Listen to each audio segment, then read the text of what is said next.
History was made earlier this day in Tallahassee as Florida State President Dr. Bernard Sliger accepted admission to the Atlantic Coast Conference for Florida State. Tonight, the Seminoles continue to rewrite history on the gridiron. 61,000 Seminole fans roared as Chief Osceola and Florida State charged onto the field for the first time a week ago. Coach Bobby Bowden intense, looking to win on opening day for the first time in years. Junior quarterback Brad Johnson in his first starting assignment performed brilliantly, hurling a touchdown strike to fabulous senior Lawrence Dossie as the Seminoles led early.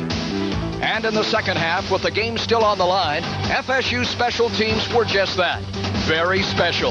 Sophomore Terrell Buckley racing 63 yards for the game-breaking score that ignited a Doak Campbell Stadium victory celebration. Defending national champion Georgia Southern battled 1AA rival Middle Tennessee behind rugged fullback Joe Ross, who powered into the end zone not once but twice for the Eagles from Statesboro.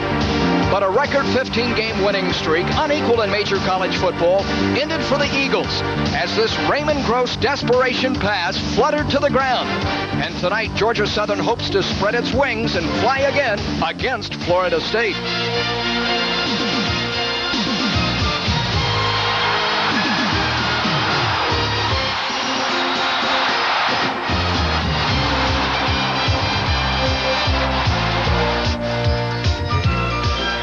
Sunshine Network welcomes you live to sold-out Doak Campbell Stadium for Florida State football. Tonight, one of the premier 1AA powers in America in town, the Eagles of Georgia Southern, to take on the Seminoles of FSU. Good evening, hello, and welcome again to your pay-per-view 50-yard line seat. With Keith Jones, I'm Paul Kennedy. Keith, the Noles aren't overlooking anybody this year, especially a team that's won a national championship 3 of the last 5 seasons. Well, when you talk about Georgia Southern, you're talking about the premier college football program of the 80s. As you say, 3 national championships in the last 5. They're going to come in here to play, and Florida State had better have their chin straps buckled. Well, you can hear that the crowd is fired up. The Noles have taken to the field, and when we return, we'll have our opening kickoff. Georgia Southern and Florida State live from Tallahassee.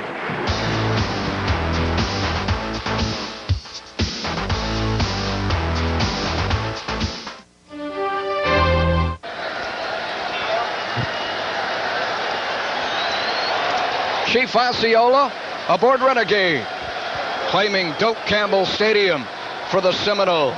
Florida State 1-0, ranked 3rd in the nation, and Georgia Southern, which had its record-setting 16-game winning streak broken last week against Middle Tennessee State.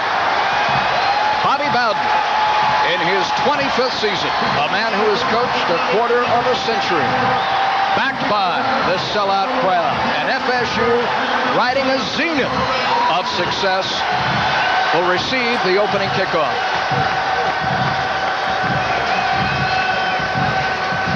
A lot of emotion in Tallahassee right now, Paul, with the ACC announcement this morning and coming after a week of things going on, a lot of activity going on.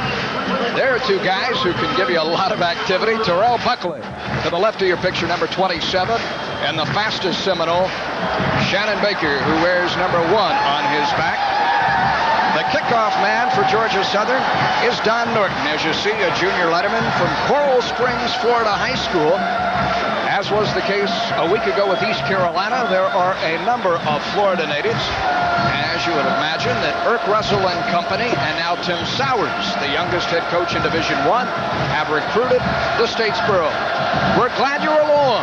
Georgia Southern against Florida State, and we are underway. This will be Buckley backpedaling, and he'll down it on one knee, and the Noles will open this evening from the 20-yard line. Norton hit it pretty well, and we will welcome that FSU quarterback and the junior Brad Johnson, who had such a fine game a week ago when he completed 20 of 28 passes in FSU's victory over East Carolina, 45-24. Johnson ranked 9th right now in the NCAA in passing efficiency, and we will set the offensive lineup as well. Edgar Bennett and Ampli, both having great games last week. Lawrence Dossie, the sole surviving member of the Fab Four. The offensive line, Hayward Haynes, the lone senior. The first play of the night to Ampli. Good-looking hole on the right side. And that's 9 yards right off the bat. The strong side corner, Kevin Whitley, a junior from Decatur, brought him down. Ample's picking up where he left off a week ago, Keith, when he gained 102 yards. A defensive line for the Statesboro folks are going to have a test with Ampley and Edgar Bennett. Maxwell, Sickley, and West in the linebacker positions. There's your secondary. Needing about a yard, Lee has that. Look at him dance at the line of scrimmage. He is so quick of foot, is Ampley. First down, Seminoles. His head coach and Bobby Bowden said this week he has an innate ability to make you miss, something that is God-given. He can change direction so quickly at the line of scrimmage, is as quick, said Coach Bowden, as was Dexter Carter here a year ago. But Keith, he's even heavier than Dexter. 20 pounds heavier. So 2 snaps and a first down, and here comes Brad Johnson. No score, just underway. The draw play, and the first carry for Edgar Bennett. More yardage. Up to the 35-yard line. Bennett, the junior, 6'1", and he slimmed down 210. Rodney Oglesby, the weak side corner, on the stop for Georgia Southern. Again, when you talk about Bennett, you're going to see the 8 rushes for 55 yards. That's not truly indicative of the great game that he had. He's really, this fall and during camp and now into the second ball game, Paul, really developed a very unique running style. They're really excited about the things Bennett can do for this offense. That's a 4-4 defense, a stack alignment for Georgia Southern. Play action. Johnson setting up the screen. Here is Bennett, wide open at midfield. 47-yard line. Florida State opens its air game as it did on opening night with the screen pass, and Bennett, who says he prefers to catch the ball rather than run it from the line of scrimmage, has a big gain of 17. Sprint draw action. Johnson leads the defensive lines back, and there's Bennett, middle screen or delayed screen, if you will. You notice there's not really any offensive lineman in front of him. Everybody passes, get the ball over the top, and let him run in the open field, right in the middle of the field. 32 yards for the Noles in 4 snaps. They are moving the ball almost at will. Bennett bounced, solid hit from behind, knocked off his feet. And it's the middle linebacker, Mike West, a senior, a 2-year letterman out of Roswell, Georgia, who made the tackle. West is only 5'9" tall, number 28 in the middle, but he weighs 209 pounds. 2-year letterman, now in his senior campaign. Very active, reminds you of the boy at New Orleans. Professional. Bennett and Lee, and it is rather this time Sean Jackson, the tailback, exploding down the left boundary. He lost the ball when he hit the ground. It's a first down for Florida State at the 32. The freshman from New Orleans, you were mentioning the New Orleans city there, Keith, who will be a week ago. Sean Jackson gets in there and picks up a dozen, stopped by Oglesby from the secondary. Little counter action, guard and tackle pull left, and you see him, got to get that ball on the other side there, Sean, but good upfield running, as you can see clearly. When he lands, the ball comes loose, clearly down. Fire to the far left, to the near side right, it's Dawsey. Here comes Sean Jackson, inside the 30 to the 27-yard line. Coach Bowden was saying that the Noles do not know who their second-best tailback is behind Ampley, but they wanted to find out tonight. You have Sean Jackson. You also have a redshirt sophomore in Felix Harris. And Chris Parker's eligibility was restored, although he will not dress tonight. But they need to find a reserve tailback behind Lee before the meat of the schedule arrives, starting later this month and certainly in October. It's 2nd and 5. Penalty markers down. Movement on the right side. On that rebuilt Florida State offensive line. Again, Stevenson starting tonight over Reggie Dixon, who has a pulled abdominal muscle. And the penalty will be stepped off against the Noles. Watch the right side of the line. Looks like the right tackle there, number 67, Kevin Mancini. Everything stops. You know, that offensive line performed very well protecting Brad Johnson last week, Paul. And Baker, Haynes, Morris, Mancini, and as you say, Stevenson ahead of Dixon because of the injury. Really looking for this game to, again, as we talked about, get that consistency. And Johnson threw the ball 28 times, and Brad was not sacked once. Under pressure here, it's patted down. Nice defensive play, the strong arm of Giff Smith, an All-American, number 95, the senior, a 3-year letterman. And look at this. Georgia Southern has Florida State facing 3rd and long. Giff Smith, a former redshirt, bloodied but not bowed, has been an All-American as both a sophomore and a junior. Get a good look at it on the left-hand side of your screen. Number 95, he just works his way up. Look at the upfield motion to get in the way of the lateral pass. Got all 6 foot 1 inch of him up in the air and batted it down. The Noles must reach the 22. Reggie Johnson came across the line of scrimmage, moved prior to the snap. You can't do that, of course, and this should take them back 5 more. Florida State will face 3rd and 15. From his flex position there, Paul, I believe Reggie can move. Our referee tonight. Dead ball. Encroachment. Offense into the neutral zone. 3rd down. That's Mike Dover, our referee, down there on the noisy field, as well as our own Barry Milligan. Good evening, sport. Hi, Paul, and as you mentioned, the field itself got its first test yesterday. 2 inches of rain pelted the field here at Gamble Stadium. It gave them a chance to test the pumps on the new prescription turf. They ran them for about an hour and a half, and with the field tonight, the prescription is just what the doctor ordered. Let's see how fast the track is now as Bennett swings it out in the flat. He has blocking. 15, 10, 5, touchdown. Oh, we've got him marked out, Paul, on the 3-yard line. Excellent effort by Bennett, though, again, trying to get the fullback with the football, utilizing his talents. Everybody's still celebrating, haven't realized yet, but we'll come back and do it at least once more, guys. The line judge saw him step out at the 3. The back judge signaled touchdown. It was Mike Morris, the junior tight guard, number 60, who threw a tremendous block on a 3rd and 15 situation to spring Edgar Bennett for a 34-yard gain. Well, Georgia Southern was coming with pressure. That time Johnson did a good job of getting it off. There's the tail end of it right there where his right foot left is where they've got the ball mark. You can see by the way his body was leaned that although from a ground level it's hard to tell, you could see that he probably did step out, and in fact they did mark it on the 3-yard line. Brad Johnson over conferring with Bobby Bowden, and there is timeout at the moment on the field, but in just a moment play will resume, and the Noles will be knocking on the door. 1st and goal inside the 5-yard line. No score, 10-30. We welcome you back to Doak Campbell Stadium, where Florida State faces 1st and goal, a 34-yard 3rd down conversion by Brad Johnson to Edgar Bennett, has Florida State in position, and it's Ampli dancing. Did that look easy? Into the end zone for a score. He couldn't believe it at the 2-yard line. 6-0 FSU. Florida State takes the opening kickoff and marches right down the field in an even 10 plays. Keith Jones. Again, 3rd time we've mentioned it. We're 10:26 left in the 1st quarter. Consistency. That's what the Florida State staff was looking for. Ampli had a very consistent night last Saturday night, but they were looking for the offense to drive the ball, put points on the board.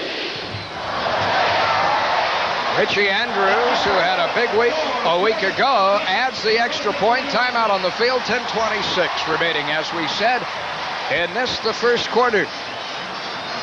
And let's take another look and watch Ampli. He's almost puzzled by the lack of defense. It was designed to go in between the tackle and right up Edgar Bennett's block, but it was wide open to the outside and just kind of sidestepped out there. Looked very nonchalant, but a great instinctive cut by Ampli to get into the end zone. The only glitch in the drive that series, Keith, when the Noles stopped themselves. They had a couple of penalties, faced 3rd and 15, but made that 3rd down conversion look easy. Ampli from Chipley High School. There you go. He is going to be a big play superstar before his collegiate days are done. Very soft-spoken, very well liked by his teammates, a very hard worker. In fact, last year at one point, Paul, he went to Coach Bowden and asked to be redshirt. He said, if all I'm going to do is sit on the bench, I'd rather sit in the stands with my friends or maybe even go home when we're traveling and get my 4 years of activity in. But obviously brought in and performed very well in the Auburn game and had a great freshman campaign. Carl Miller, the starting slot back in single safety to field the kickoff. Here he comes, the 15, the 20, runs through a tackle and up to the 24-yard line for the senior, 180-pounder. Corian Freeman, a senior as well, hustled down to make the tackle. And we get our second look at, in the last 3 seasons, the fine talents of Raymond Gross, a 3-year letterman from Midway, Georgia. He can really run the option attack. They call this the ham bone, as you were saying, or the flex bone, or whatever. Darrell Hopkins is on the wing, and here they come. The first pitch is to Joe Ross, and he does something very uncharacteristic for the All-American that he is. He puts it on the ground. Recovers his own fumble. The all-time leading rusher in Georgia Southern history is protected by that offensive line. Iob is from Jacksonville, Florida. John Wilson, the right guard, is the lone returning starter from Georgia Southern's national championship team. They will face the Ostaszewski twins and Troy Sanders at 272 pounds starting this evening. Gross play action, guns to the boundary, and overshoots an open Terrence Sorrell. The split end. When you can run the option, Keith, play action becomes very effective, and Sorrell was open. McCorvey was in the area. McCorvey has to give a lot of room over there going one-on-one with their split in, as they call Sorrell. Belser on the other side, very dangerous as well. You've got to respect the speed of the outside folks, despite the fact that Georgia Southern is going to only pass the ball about 15 times a game. The linebackers for Florida State. The ball is snapped. There's the pitch. On the inside, it's Hopkins. And on 3rd and 16, he'll get nowhere close to it. John Davis, the free safety, the sophomore, knocked him down. The defensive backs did their job, too, and it's 3 downs and out for Georgia Southern. Florida State with 2 changes there. Davis for Fowler at the free safety position, and Marvin Jones starting ahead of Bryce Abbott, linebacker. Keystone Heights, Florida native Terry Harvin to put his right foot into it and kick it into danger. Terrell Buckley catches it over his left shoulder. Starts right, goes back left, makes one miss, and then is corralled at the 27-yard line. An excellent job by Georgia Southern of covering that punt. Georgia Southern will always come in here and be a very disciplined team, a team that will do things right. They will not do things to get themselves beat. That time Florida State coming with pressure. Terrell with not a lot of help back there. Brad Johnson returns to the huddle for the second time. The punt sailed 47 yards. Exceptional by Terry Harvin. Brad with a touchdown lead that he orchestrated, as Bennett and Ampley, the man who scored the 6-pointer, in the eye behind him. Play action, rolling against the grain, look out.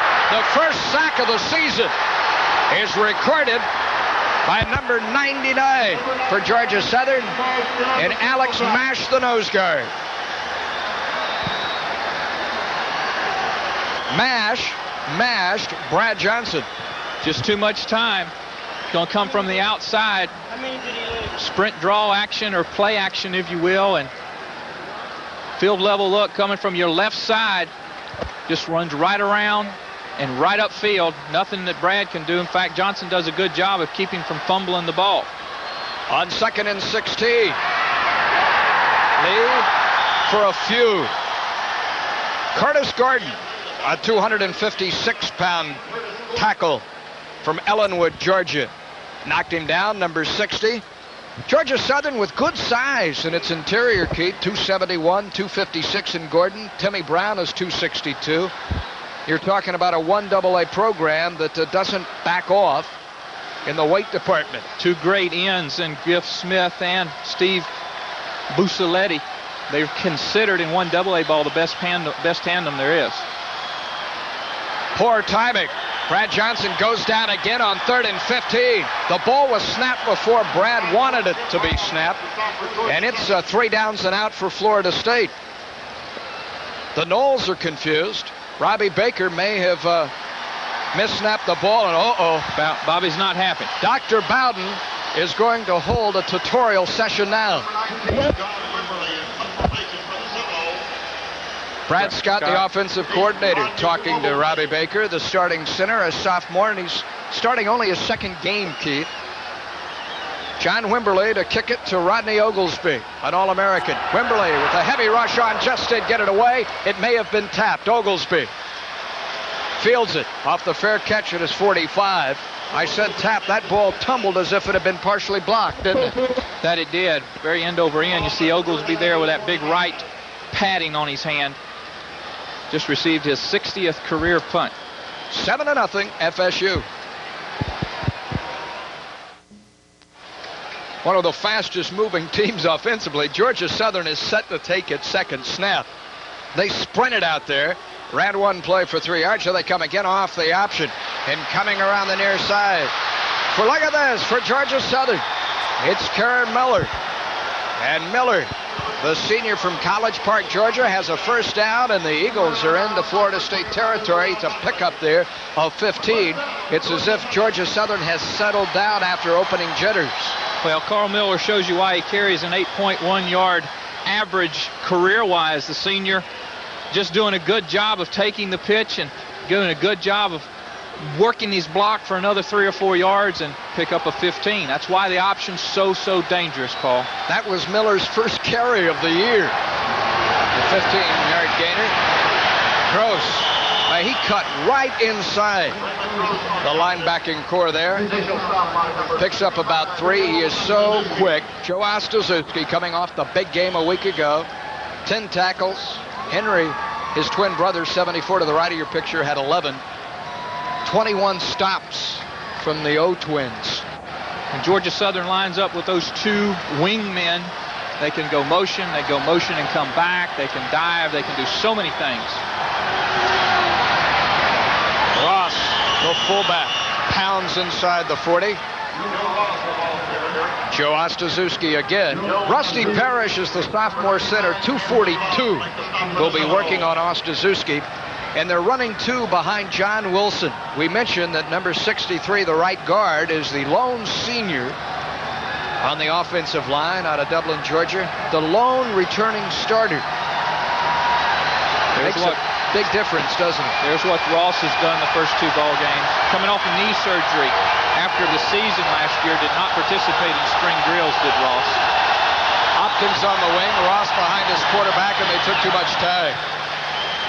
Raymond Gross was trying to check off at the line of scrimmage, and he didn't get the play called in time.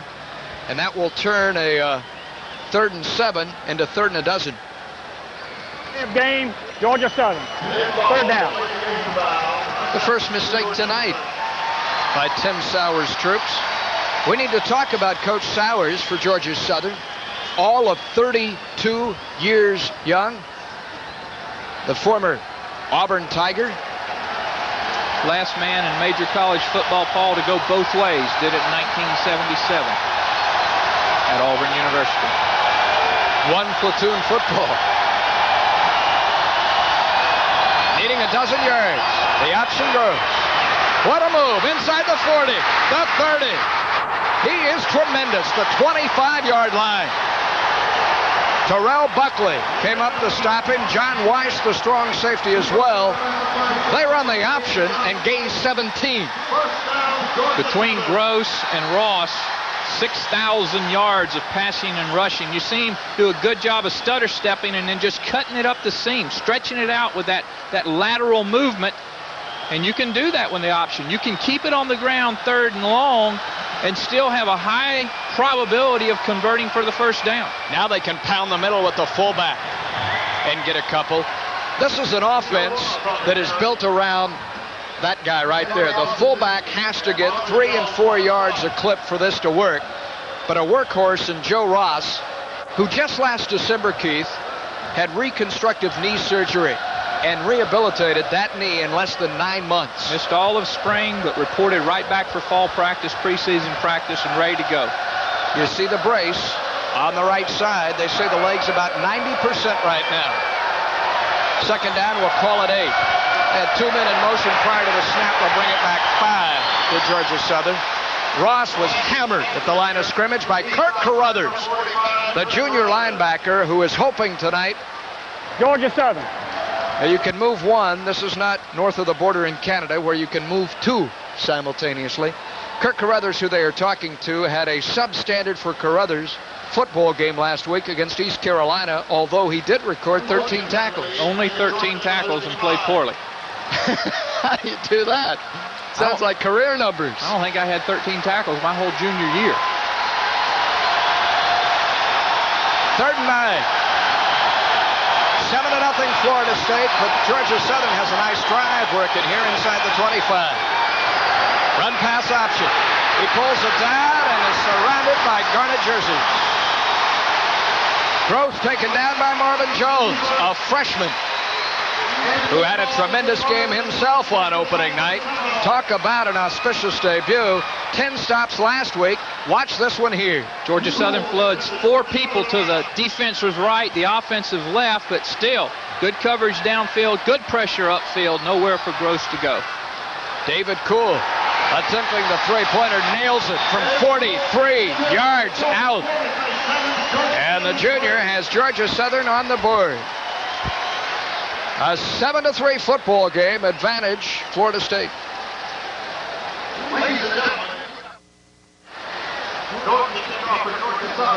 David Kuhl has just capped a 9-play march for Georgia Southern by drilling a 43-yard field goal.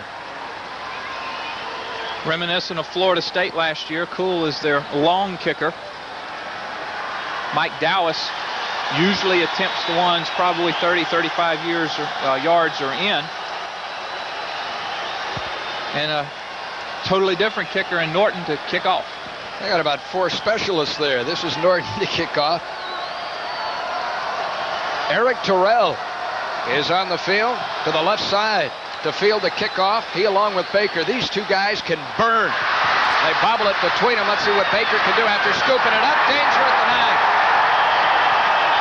Miscommunication. Eric Terrell inserted for speed in place of Buckley to return the kick, and he and Baker failed to talk to each other. And Florida State must begin in the shadow of its own goalpost. You see the drive there. A little bit further than 29 yards when you consider the fact you had to add a 43-yard field goal to it, but a fine effort nonetheless. Good job of elapsed time, too.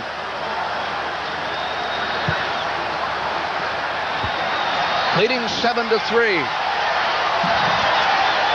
Brad Johnson to Ampli. Nowhere to go. Curtis Gordon, the junior tackle, made the stop.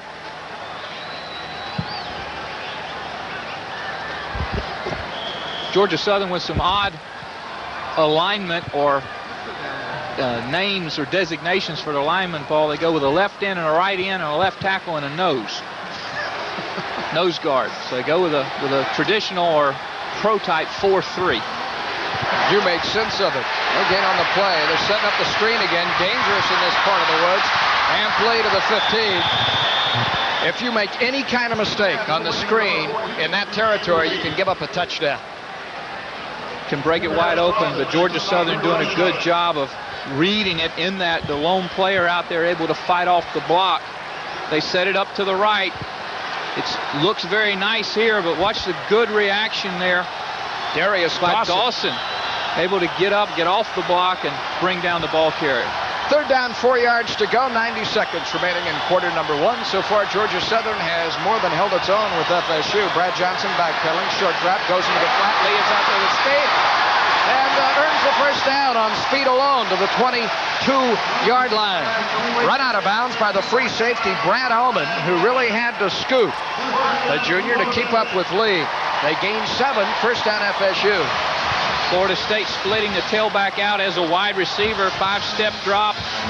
just get the ball out in the flat and let Amp turn it upfield. Allman at 5'10", 170, going against Lee at about 6'1", 210. Able to corral him, but not before Lee gets the first down. Bennett, the fullback, Lee, the tailback, the line of scrimmage, the 22, 1st and 10, Florida State. They fake the pitch, and on the slant end, Matt Fryer, the redshirt freshman from Live Oak, makes a diving grab. Mark Giles, the free safety, was in the area. That was a Hoyt Wilhelm knuckleball off the wrist of Brad Johnson. Fryer with 2 catches last week in the latter part of the ball game. Very gifted athlete with good moves, much better speed than people give him credit for. But if that ball's anywhere near him, as the players say, he catches the rock. He earns 10 there. With Terry Anthony gone, Bruce Lesane graduated, Ronald Lewis departed to the defending world champion San Francisco 49ers. A great deal away on the shoulders of Matt Fryer, Shannon Baker, Lawrence Dawsey, Kevin Knox. 1st and 10, 7-3 football game. Florida State, late first quarter. Amp Lee popped at the line of scrimmage, slanting off the right side. Paul Sickley, the weak side linebacker, 193-pound junior from Dalton, Georgia, gave him a solid shot. Georgia Southern's linebackers are not big. They go with a middle linebacker, a weak side and strong side. Maxwell 206, West 209, and Sickley 193, number 30 on your screen there. But they're very mobile and they're very active. They back them way off the ball, Paul. They're 45 yards off the ball, gives them good range to fill lanes. Knox, the wide receiver, to the right side of the field. Johnson looking to set up the screen again for the 3rd time. Now throwing on the run. Bennett, the safety valve, is belted into the Florida State bench with 3 seconds remaining in the first quarter. Knocked out of bounds at the 33 by Giff Smith. I tell you, for a big guy at better than 230, he can really run. He's got a clump of sod attached to his face mask on the right side. This young man is a football player. 178 tackles coming into the season, 18.5 career sacks, 3-year Letterman, 2-time All-American. Probably see him a few more years to come. Final play of the first quarter approaching. The blitz is on. Brad Johnson reads it, but it's deflected at the line of scrimmage. Knocked down for a 2nd time this evening by Giff Smith. Giff's having a great game, and Georgia Southern a very respectable first quarter. That's the end of period number 1. Florida State lead. We'll be back after these words from Pepsi, the right one.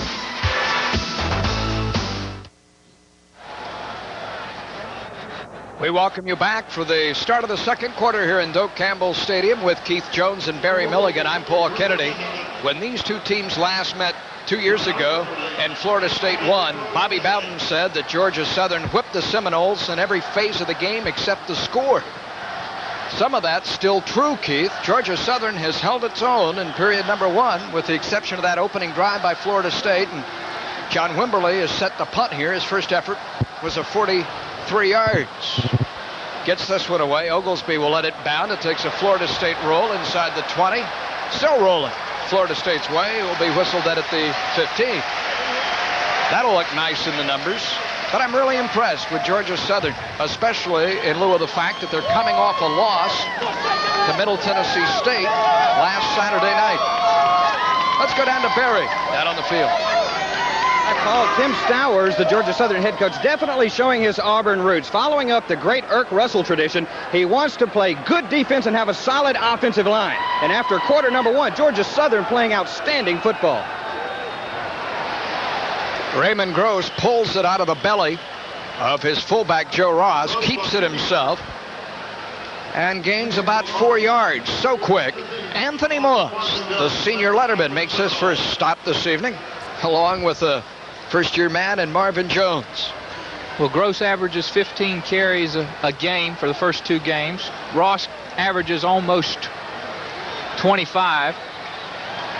And they make up about 2/3 to 3/4 of this offense. Here comes the option to the short side.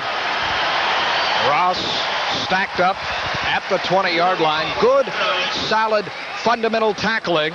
John Nance, the sophomore nose guard, led the way.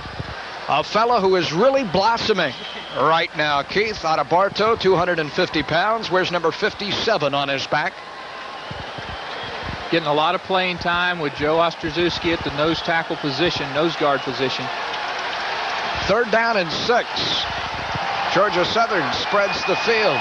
Single setback behind Gross, who flares it out in the flat, has it knocked down. Well, it's a fumble. It's behind the line of scrimmage. It was not touched. It's Florida State's football. Just a poor pass. Billy Reagans pounces on it. The pass was intended for Alonzo McGee in the flat.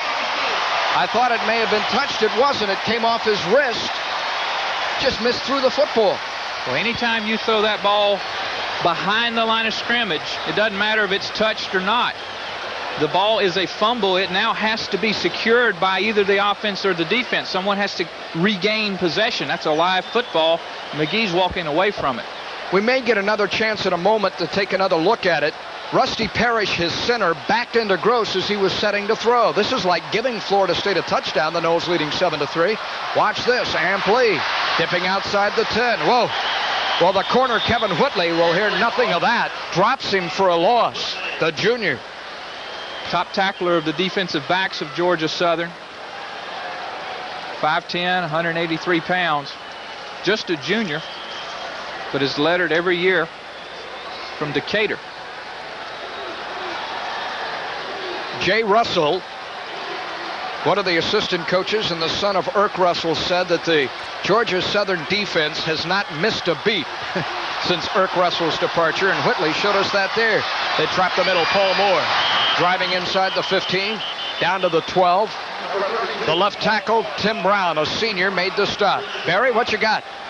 Well, you called the turnover exactly right, Paul. Raymond Gross, the Georgia Southern quarterback, was bumped by his center just as he released the ball. It was clearly 3 yards behind the line of scrimmage. The rest of the Georgia Southern offense just relaxed while the Florida Southern defense pounced on the ball. It's 3rd and 12. Florida State's facing a lot of 3rd and longs early, aren't they? Not executing well on 1st and 2nd down. Dawsey in motion. Let's see if Johnson hunts him out. Waiting, throwing, diving, touchdown, Shannon Baker. At the goal line. Baker has his first touchdown of 1990. A 13-yard touchdown strike.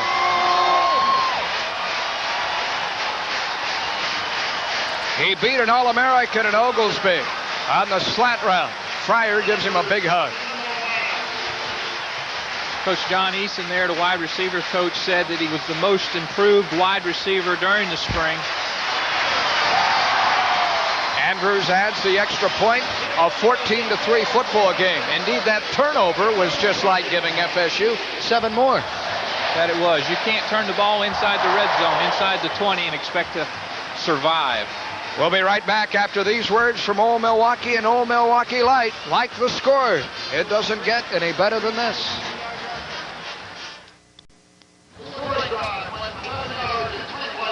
Florida State takes but 3 plays to cover the 11 yards that remained between the Seminoles and the end zone after Raymond Gross had put it on the ground. Bumped by his own player, the errant throw.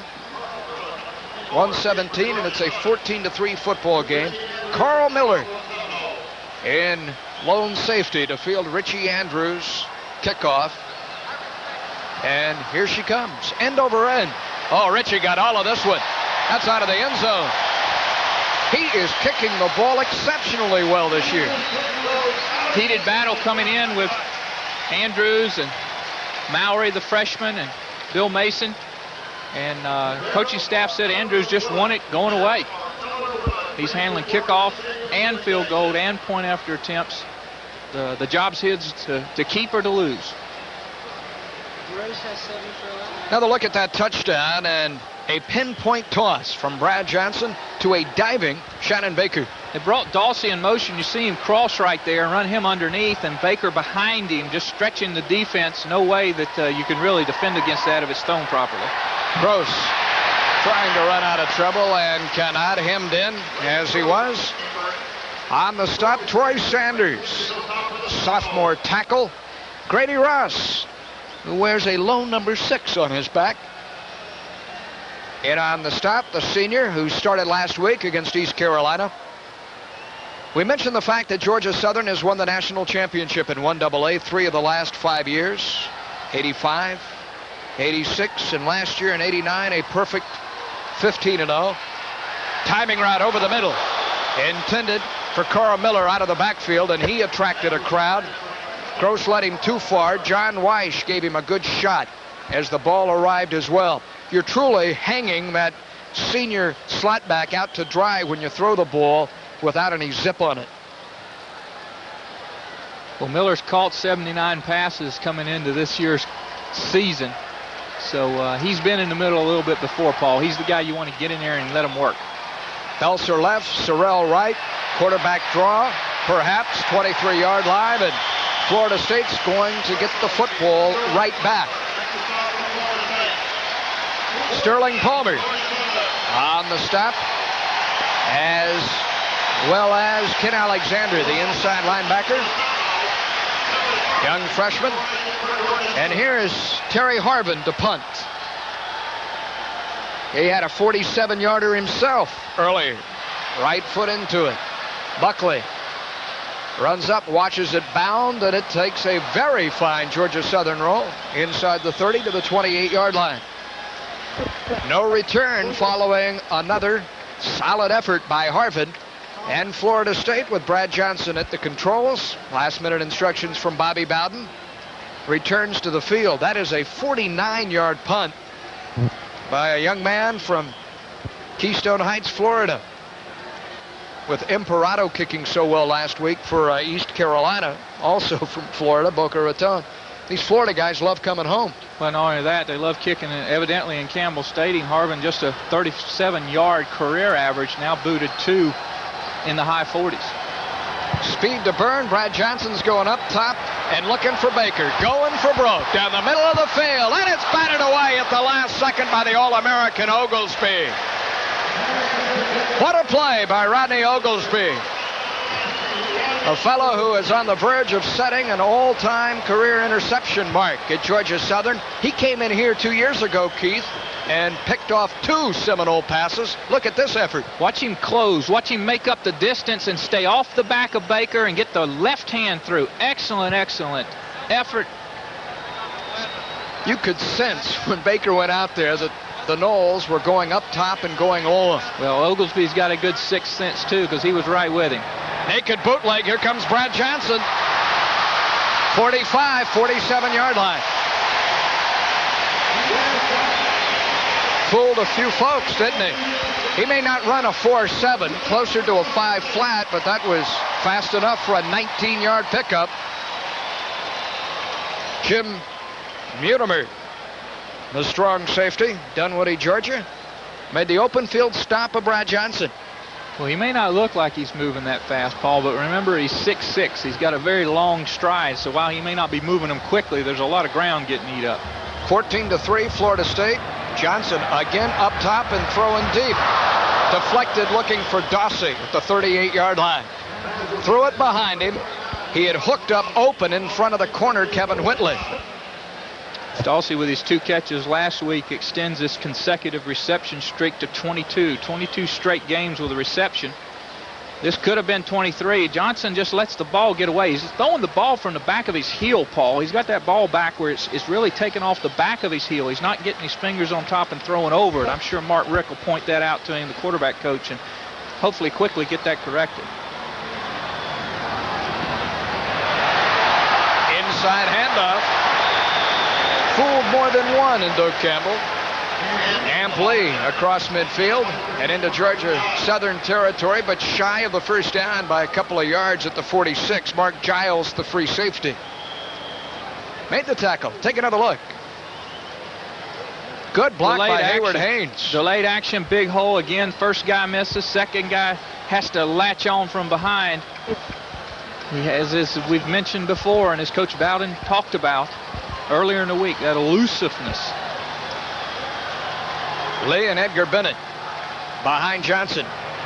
This Brad Johnson on the roll, throwing. Dave Roberts, the tight end, makes the first down grab to the 37-yard line. The graduate student working on a master's degree in mass communications lets his football do the talking here. A gain of 9. An academic All-American out of Griffin. Third catch, all 3, both last week and this week, for first downs. He's been in grad school a couple of years. On second down, Johnson again going to the air, throwing those high percentage passes. Did Roberts make the catch again? Yes or no? He thinks he did. See if they give it to him. Indeed they do. He pleaded his case. You can do that with a communications degree. Well, not only that, when you're working on your master's. Watch the catch here with Mike West, a fine linebacker, hanging on him. See how Johnson threw that ball? That's not a catch, by the way. I didn't think he caught that ball. See Johnson get that ball with a little more zip in it. Roberts letting the ball get away from him on the ground. Florida State with a break. Well, 2 yards shy of a first. Johnson into the flat. Ampley nearly had a sensational grab. Had it for just a moment. And then dropped it. It's third down now. And 3.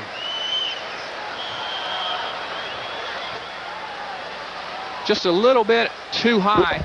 Amp had his hands on it. Wasn't able to bring it in. No one more frustrated than he. As the Noles break the huddle, Fryer to the top of your picture, Dawsey to the bottom. Bennett and Ampley. The setbacks. Third down situation. Johnson again upstairs. Floats it. Caught. Bennett out of the backfield. Inside the 10 to the 5-yard line. The second time tonight on third down when the Noles needed the first that they went to Bennett and he took them inside the 10. A gain of 25 by Edgar Bennett, who's piling up the yardage. Sean Austin from the secondary made the tackle. I happened to be watching Bennett. He did a good job. He crosses your screen there. Did a good job of getting away from the linebacker. Good job of getting away from the linebacker. West, number 28, in order to get open. Ampley going for a second score. Waltzes in.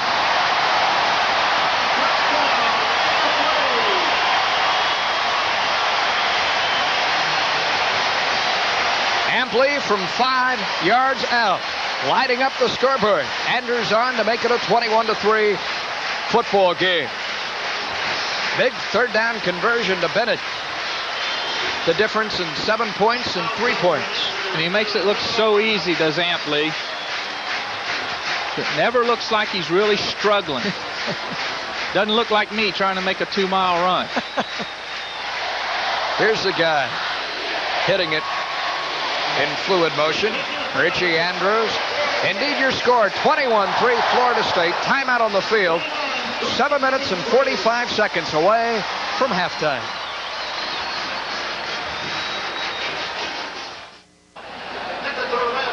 The Florida State coaching staff had said throughout the week that the only way to beat a team like Georgia Southern was to jump on them before the half. Right now, Barry Milligan, 21-3, indicates that's what the Seminoles are doing.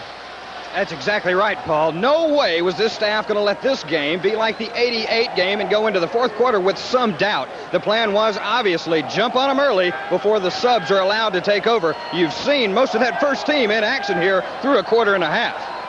Andrews with his left foot into it. Carl Miller, 5 yards deep, has no choice. What has Richie Andrews been eating? I don't know. I was talking to folks after the ball game last week and all during the week as we get a look at the scoring drive there, 3 minutes and 13 seconds off the clock on that 5-yard Ampley run.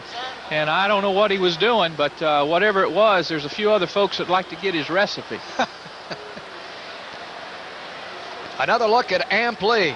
Number 56, Michael Berry, finds out about Ampley's elusiveness right there. Doesn't even touch him.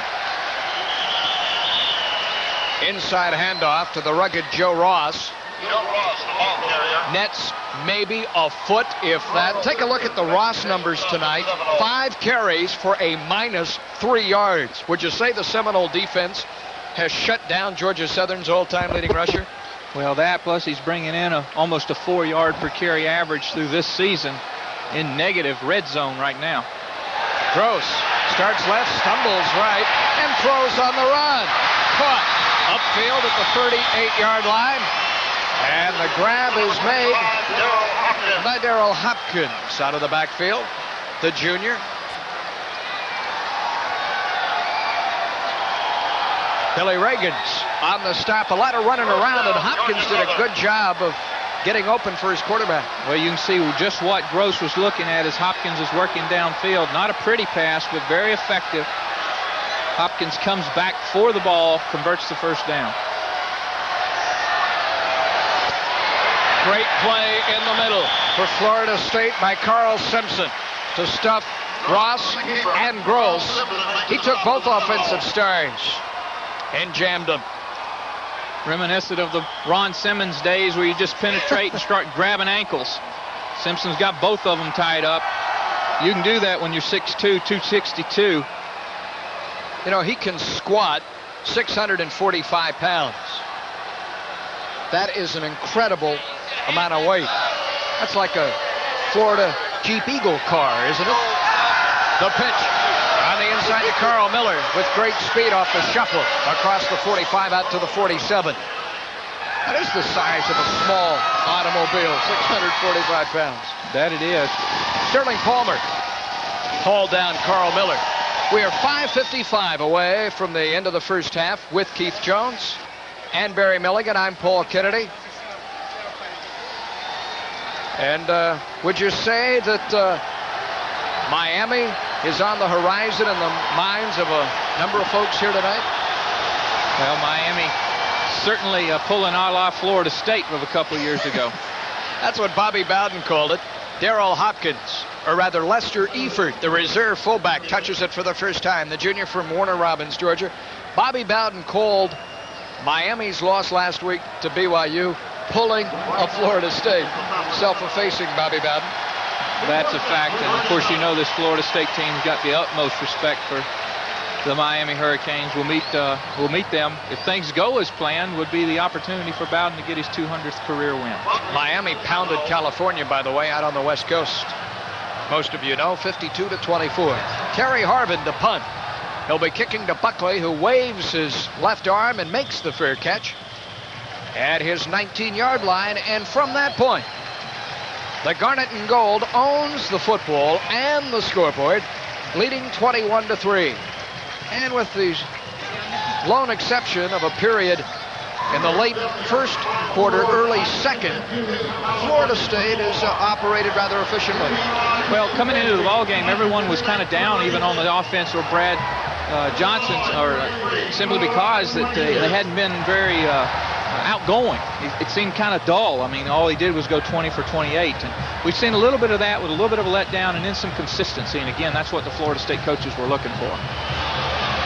Dancing outside, Sean Jackson across the 30 has to protect the football. Nearly lost it at the 34-yard line. Jim Utimer came up from the secondary to make the stop, but not before he picked up 15 yards. That's twice tonight that he has nearly lost it. You see him, the coaches were telling him to protect it, and he was showing them that he knew how to do that. Isolation action does a good job of eluding at the point of attack and then moving upfield, wrapping that football up. Only carried the ball 4 times last week, getting some playing time here tonight. Toss sweep to Jackson, working the left side and fighting ahead to the 36-yard line. Out this way for Florida State. Along the offensive line, the Noles' Eric Gibbs held his block about 4 or 5 seconds. 295-pound tackle, number 61 from Atlanta, Georgia. I say 295. Coach Bowden told him to come in under 300 or he'd lose his scholarship. He made it 295. That's cutting it pretty close. He aligns to the right side. The Noles in that eye. Jackson still in the game. Johnson stands up strong and completes it to Reggie Johnson. Johnson and Johnson teaming on the stop, close on the completion, close to a first down. And Brad Johnson had to use some brute strength to get it to Reggie Johnson. Well, that and his height at 6'6". That's Johnson's Reggie, a la Reggie. His 4th catch of the season. You saw his numbers just a moment ago from last year. Brad continuing to do the things to be successful. He's completed 2 in a row for 133 yards now, 11 of 17. Paul Moore, the junior from Miami, off the right side. First down, Florida State.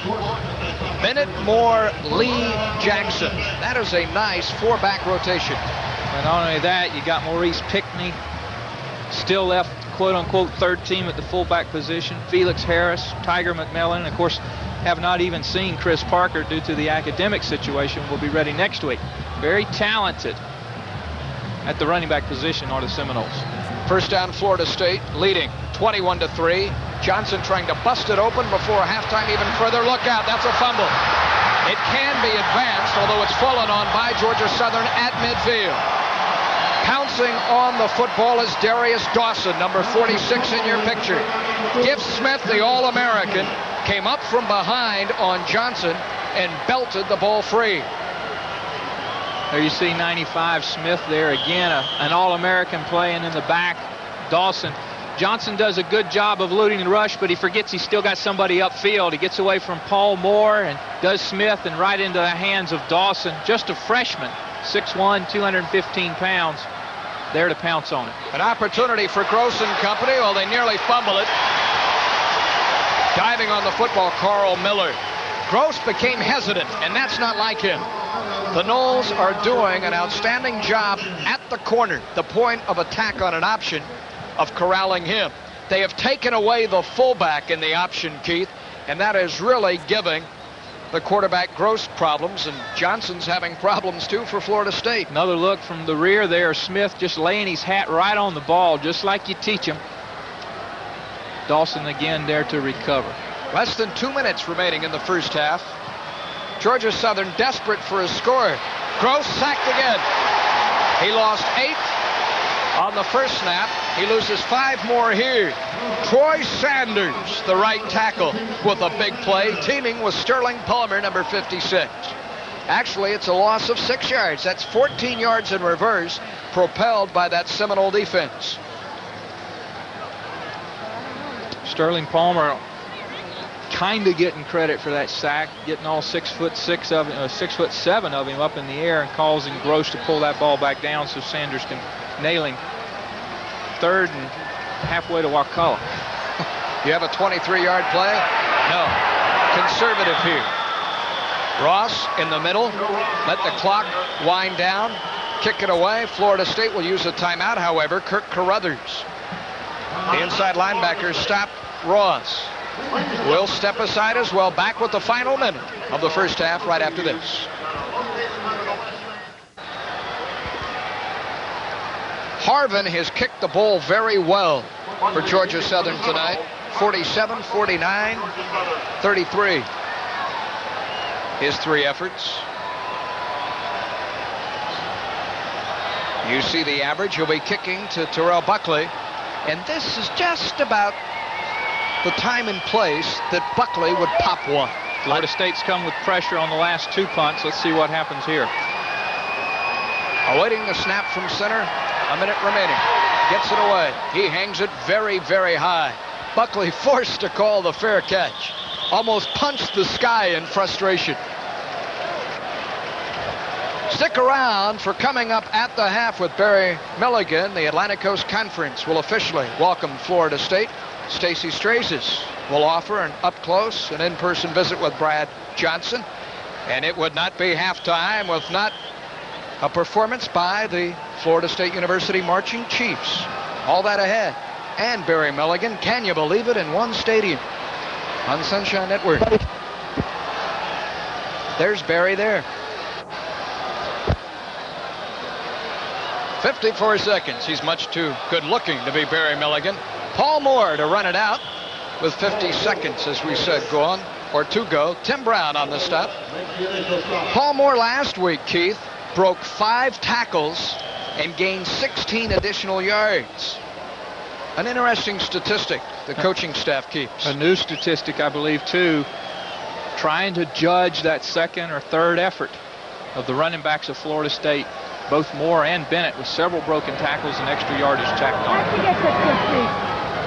Time for 2 plays, perhaps. Johnson with the old reliable screen. Paul Moore spins out of 1. There's a broken tackle. 2, 3. He can break tackle. 36-yard line. 9 seconds to go. First down. Florida State picked up 16 yards. Are you allowed to call the screen this many times?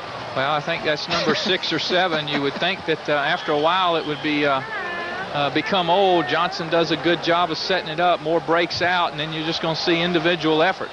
Brad Johnson going for the home run. Deep down the boundary looking for Dawsey. Incomplete. 25-yard line. We're at the half. Hey, but it belongs to Florida State. A nice hand for Brad Johnson and the Seminoles. 2 amply touchdowns and a Brad Johnson touchdown toss on the slanting route to Shannon Baker. The 21 for Florida State, David Kuhl with a 43-yard field goal. Our points at intermission. Stay tuned. Our halftime show with Barry Milligan is next, following these words from Ray-Ban by Bausch & Lomb, the world's finest sunglasses, of course. We won't have time. Florida State, which is looking to extend the nation's longest winning streak, currently at 11 games, looking for number 12 this evening, leads 21-3 as the teams are back on the field and set for the second half kickoff. A second quarter explosion of 14 points, truly the difference in this game. A quick look at the numbers from the first half, Keith, and the total yardage is the lowest posted by Georgia Southern since 1982. Florida State with only approximately 300 yards all game against East Carolina last week. Turnovers, I think, were key. Georgia Southern not able to capitalize on any points. Florida State able to march in with 7, and something Florida State fans haven't seen in a while, a Seminole team with time of possession in their favor. Usually Florida State's offense scoring very quickly, the opponent having the ball more often. Not the case tonight. Well, here we go. Richie Andrews, who has had a busy first half, has the ball on the tee. In single safety, standing near his own goal line, is Georgia Southern's Carl Miller. The ball is in the air, and Andrews has once again pounded it. Miller, 2 yards deep, will down it on both knees, and Georgia Southern, which has a great deal of work in store, must begin from its 20-yard line. And with the exception, Keith, I think, of one play, that the miscue, when quarterback Raymond Gross was bumped by his own center, Rusty Parrish, attempting to pass, lost control of the ball, and it became a lateral recovered by the Noles. They turned it into just an 11-yard effort. It was at the 11-yard line into a score. Take away those 7 points, and Georgia Southern has played very respectably here at Doak Campbell. The first play, Carl Miller will lose yardage in a huge chunk. Trying to sweep the left side, cat-quick Howard Dinkins, the outside linebacker, and Terrell Buckley from the boundary corner position in run support ran him to the boundary. Well, we know Miller cannot outrun Buckley, but watch him. He's not moving any yardage on Moss there. Excuse me, Dinkins, number 89, a little action at the tail end. Florida State blessed with great speed at both of their outside linebacker positions. Sorrell right. Seltzer left, inside handoff Ross, and again for the fullback. It's just not there. Joe Ostazuski, the nose guard for Florida State, and Henry Ostazuski, number 74, on the stop. Florida State has taken away the fullback in the triple option. We were talking about that during the halftime, you and I. Florida State done an exceptional job of getting Ross out of the offense, keeping him from being effective, forcing Gross to either run the ball or pitch. Ross, 7 carries, 2 yards. Gross must take it away from him and gain 5. And he paid for it. There were forearms and elbows around his face mask. Dinkins delivered a blast. Ostazuski, Henry got him good. And Georgia Southern must punt.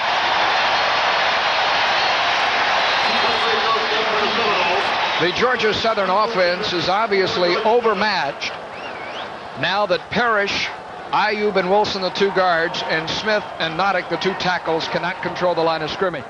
The punt by Terry Harvin to Buckley. Harvin has done a fine job of hanging it high. Georgia Southern special teams have played well. They have certainly contained Buckley. It's 1st and 10 Florida State following the punt of, get this, 54 yards by Terry Harvin. Check that. 42 yards by Harbin. My math was off. There you see Johnson trotting out, 12 of 18, 143 yards, 1 TT. His first sack, not sacked at all against Eastern Carolina. Just another ho-hum day. Did you hear him try to sing at halftime? I think I found something he can't do. This is Edgar Bennett off the right side, who was doing it all in the first half. A big man in third down conversions for the Noles. When a guy doesn't score touchdowns on a particular night, oftentimes you overlook his other contributions. And those 2 third and long catches that he made off screen passes were big plays. Very much so. Bennett very effective out of the backfield coming into the season. And again, we talked about this last week. Florida State's coaching staff, Brad Scott, the new offensive coordinator, wanting to get the ball in the hands of the fullback. Mike West on the stop that time. 2nd and 5, a gain of 5, obviously. Johnson dumping it. There's Bennett midfield. Angles this way. Inside the 45. Taken down at the 43-yard line by Kevin Whitley. It's first down Seminoles. As the swings, the screens, the passes underneath. Brad Johnson, they say, plays a conservative game. But I'll take conservative football if it means this. Little hide route by Bennett. He just circles around and settles where the defensive end left, and then he works upfield. He was wide open. Executed nicely. 21-3, Florida State. Ampley fakes the end around. Tucks it inside the 40 to the 38. Whitley again on the stop. Lee in the first half, 9 carries for 27 yards and a pair of touchdowns. Last year he scored a half dozen. 3 on the ground and 3 in the air, so he nearly matched his running effort scoring-wise for all of last season.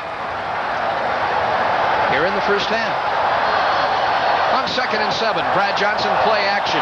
Buys time and then undershoots Edgar Bennett. 41-yard line. 3rd and 7 approaching as Brad takes a long look at another Brad. Offensive coordinator Brad Scott on the sideline. Steve Buccialetti, number 96, the right end for the Eagles, doing a good job of getting pressure on Johnson that time, forcing him to throw the ball a little different than he would like. Getting in his field of vision. There you see him, 6'4", 247. Again with Buccialetti and Giff Smith on the other side, the best defensive ends in 1AA football. Fryer right, Dawsey left. Both backs out. Johnson to Dawsey. Near the first down marker at the 32-yard line. Whitley was on his back. The catch extends Dawsey's string. 23 consecutive games now. The fabulous senior has hauled in at least 1 pass. The lone remaining Beetle of the Fab Four. Not sure if he's John Paul Ringo or who. As you say, extends that streak to 23 games. The senior, the coach on the field. 10-yard pickup. Now to the right side. Johnson looks his way, comes back left, hooking up Ampley, who spins back to the center, buys another yard. The quickness by Lee. Jim Murderberg, the strong safety, on the stop. You saw number 28 in white there. Mike West, the middle linebacker. He's been very active tonight. We haven't called his name that many times, but he's done a good job of following Amp Lee wherever Amp goes. Kind of mirroring the sophomore. Always around the ball. Florida State facing 2nd and 5 now. Really starting to roll. Bouncing outside, Bennett. 20-yard line, 19-yard line. This a mirror effort of the Seminoles' opening march of the ball game. They're coming out and opening the second half in the same fashion. Austin, Sean Austin, the quarterback on the tackle. Most coaches will tell you the first 5 minutes of the third quarter is where most ball games are won and lost. Florida State coming out with a good defensive series, and here you see them offense converting. Bennett doing a good job of just floating outside and following people, eating up the ground, converting the first downs. Inside handoff, Lee gets a nice block. Down to the 13-yard line. Mancini, the tackle, helped him. as did Mike Morris, trapping the middle. Mark Giles, the free safety, out of Warner Robins, Georgia, made the stop. Amp showing of some of his youth. He cuts up just a little bit too quick, Paul, just a little bit too quick. If he'd have followed all around outside, he had a little bit clearer sailing. That's something they'll look at in the film sessions and point out to him. 11 carries, 35 yards. Here comes his 12th carry. He could not run out of the arms of Timmy Brown, the senior left tackle. That is tougher than it looks, isn't it? Tackling Lee when Lee has some lateral opportunities there. He had some room to dodge Brown. Isolation on Lee. Watch him move back outside, and there's Tim Brown at 6'3", 262, wrestling him down. Brown broke his leg in the spring of '89 and has come all the way back to a starting position at the left tackle spot. Must do third down for Georgia Southern. They have to stop Florida State here, hold them to a field goal. Johnson floats it into the end zone, and he overshoots a wide open Lawrence Dawsey. The Noles have just stopped themselves. They've run Dawsey on that little motion action into the field and then upfield kind of on a post pattern or a seam pattern. And that time, Johnson just overthrows him. He's going to be throwing right at you. He's wide open. Again, see how Brad's got that ball back. He's letting the nose of the ball take off instead of getting over on top of the ball to get the nose of the ball down. Throwing off his back foot and throwing off the heel of his hand. Here comes a 29-yard effort for Richie Andrews. Slight angle to his left. Chops at it, and it splits the uprights good. So Florida State salvages a field goal by Richie Andrews out of the drive. 24-3 your score, and we'll return after this word from Pepsi, the right one.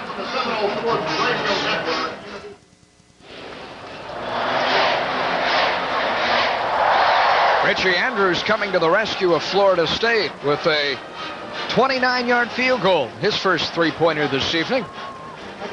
And Chief Osceola still isn't smiling. What does it take to please that guy? Oh, I don't think anything pleases him until those final seconds tick off the clock. You never know in this game, especially when you're playing a powerhouse like Georgia Southern. Carl Miller again to field a Richie Andrews kickoff. I promise you, no kicker in America has been more valuable to a football team than Andrews in the first 2 weeks of this season. Very steady. That was unsteady by Miller. Out across the 20, though, to the 23.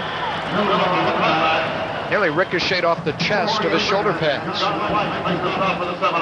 We've talked about it. Miller's dangerous back there, Paul. He's averaging better than 30 yards per return. Andrews doing a good job of keeping the ball high that time on his previous kickoffs all the way into the end zone. No run back attempted. Well, a man in a deepening hole. The veteran Raymond Gross. The inside game thwarted. Gross is going to go to the air. He wanted to go deep. The secondary had everybody covered until that point. It's the wide receiver, Terrence Sorrell, losing the ball, recovered by Georgia Southern. Upfield at the 43-yard line, Darrell Hopkins. Out of the backfield to fall on it. Sorrell is a sophomore from Salem, New Jersey. It's his fifth reception of the year. This is an offense that doesn't have a tight end. Gross does a good job of getting himself some time, and this is a bullet to Sorrell. Going to mishandle the ball at the tail end, and Hopkins picks it up or scoots it out of bounds. Inside handoff, Ross dragging tacklers when he's able to gain yardage. Howard Dinkins, number 89, hitting first from the bandit linebacker position. What's the difference, Keith, between a bandit linebacker and what the Seminole staff calls an ed linebacker? Well, the ed linebacker is really the strong side linebacker. Therefore, on the weak side, the bandit's able to run free and be a little bit more destructive. I think the bandit linebacker is more an attitude than anything. Dinkins can't have an attitude. Gross. Here comes Dinkins with an attitude. Dinkins along, well, we had the bandit and the ed there. Moss, the ed linebacker. Dinkins, the bandit linebacker. Used to call him Ed and Will. Ed on the strong side, Will on the weak side. Mickey Andrews came in and changed Will to bandit. This time, good pressure from both the Ed and the Bandit, and Gross flushed out of the pocket. Deakins and Moss there combining for the tackle for a loss. Dinkins last week, 9 tackles, nearly 2 sacks. Off to the great start again. 3rd and 9. Counter option. The pitch comes back. Running room for Ross for the first time, but he's poked out of bounds by Buckley near midfield. 2 yards shy of it at the 48-yard line. It's the first time tonight they've been able to get Ross outside, and it's still not enough for the first. 5 yards short of that. And Terry Harbin with that strong right leg. The senior must punt again for Georgia Southern. See, Ross's numbers only few yards on many carries. Nearly blocked, perhaps a piece of it. Indeed.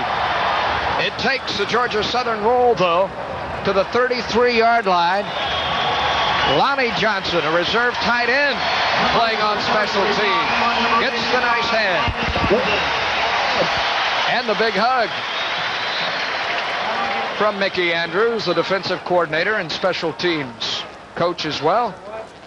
Watch Johnson come straight up the middle, just eludes the center and goes right for the ball. Almost ran by it, had to slap down on it, got one hand on it, scooted out to the right. Florida State 1st and 10. And a new quarterback, junior Casey Weldon, at the helm for Florida State. And he wants to go upstairs. Throw he does, and it's incomplete at midfield. Intended for Lawrence Dawsey. Bobby Bowden has left the starters in the game with Casey Weldon to get him some work with the first unit. That looked to be well thrown, but on the play, Kevin Whitley was there from the secondary. Well, again, a good play by Whitley. The ball was juggled by Dawsey right on the money. Juggled just a little bit, but Whitley just a half a step behind right in there to kind of disrupt Dawsey's concentration. Falls incomplete. Brad Johnson, 15 of 23 while he was in the game.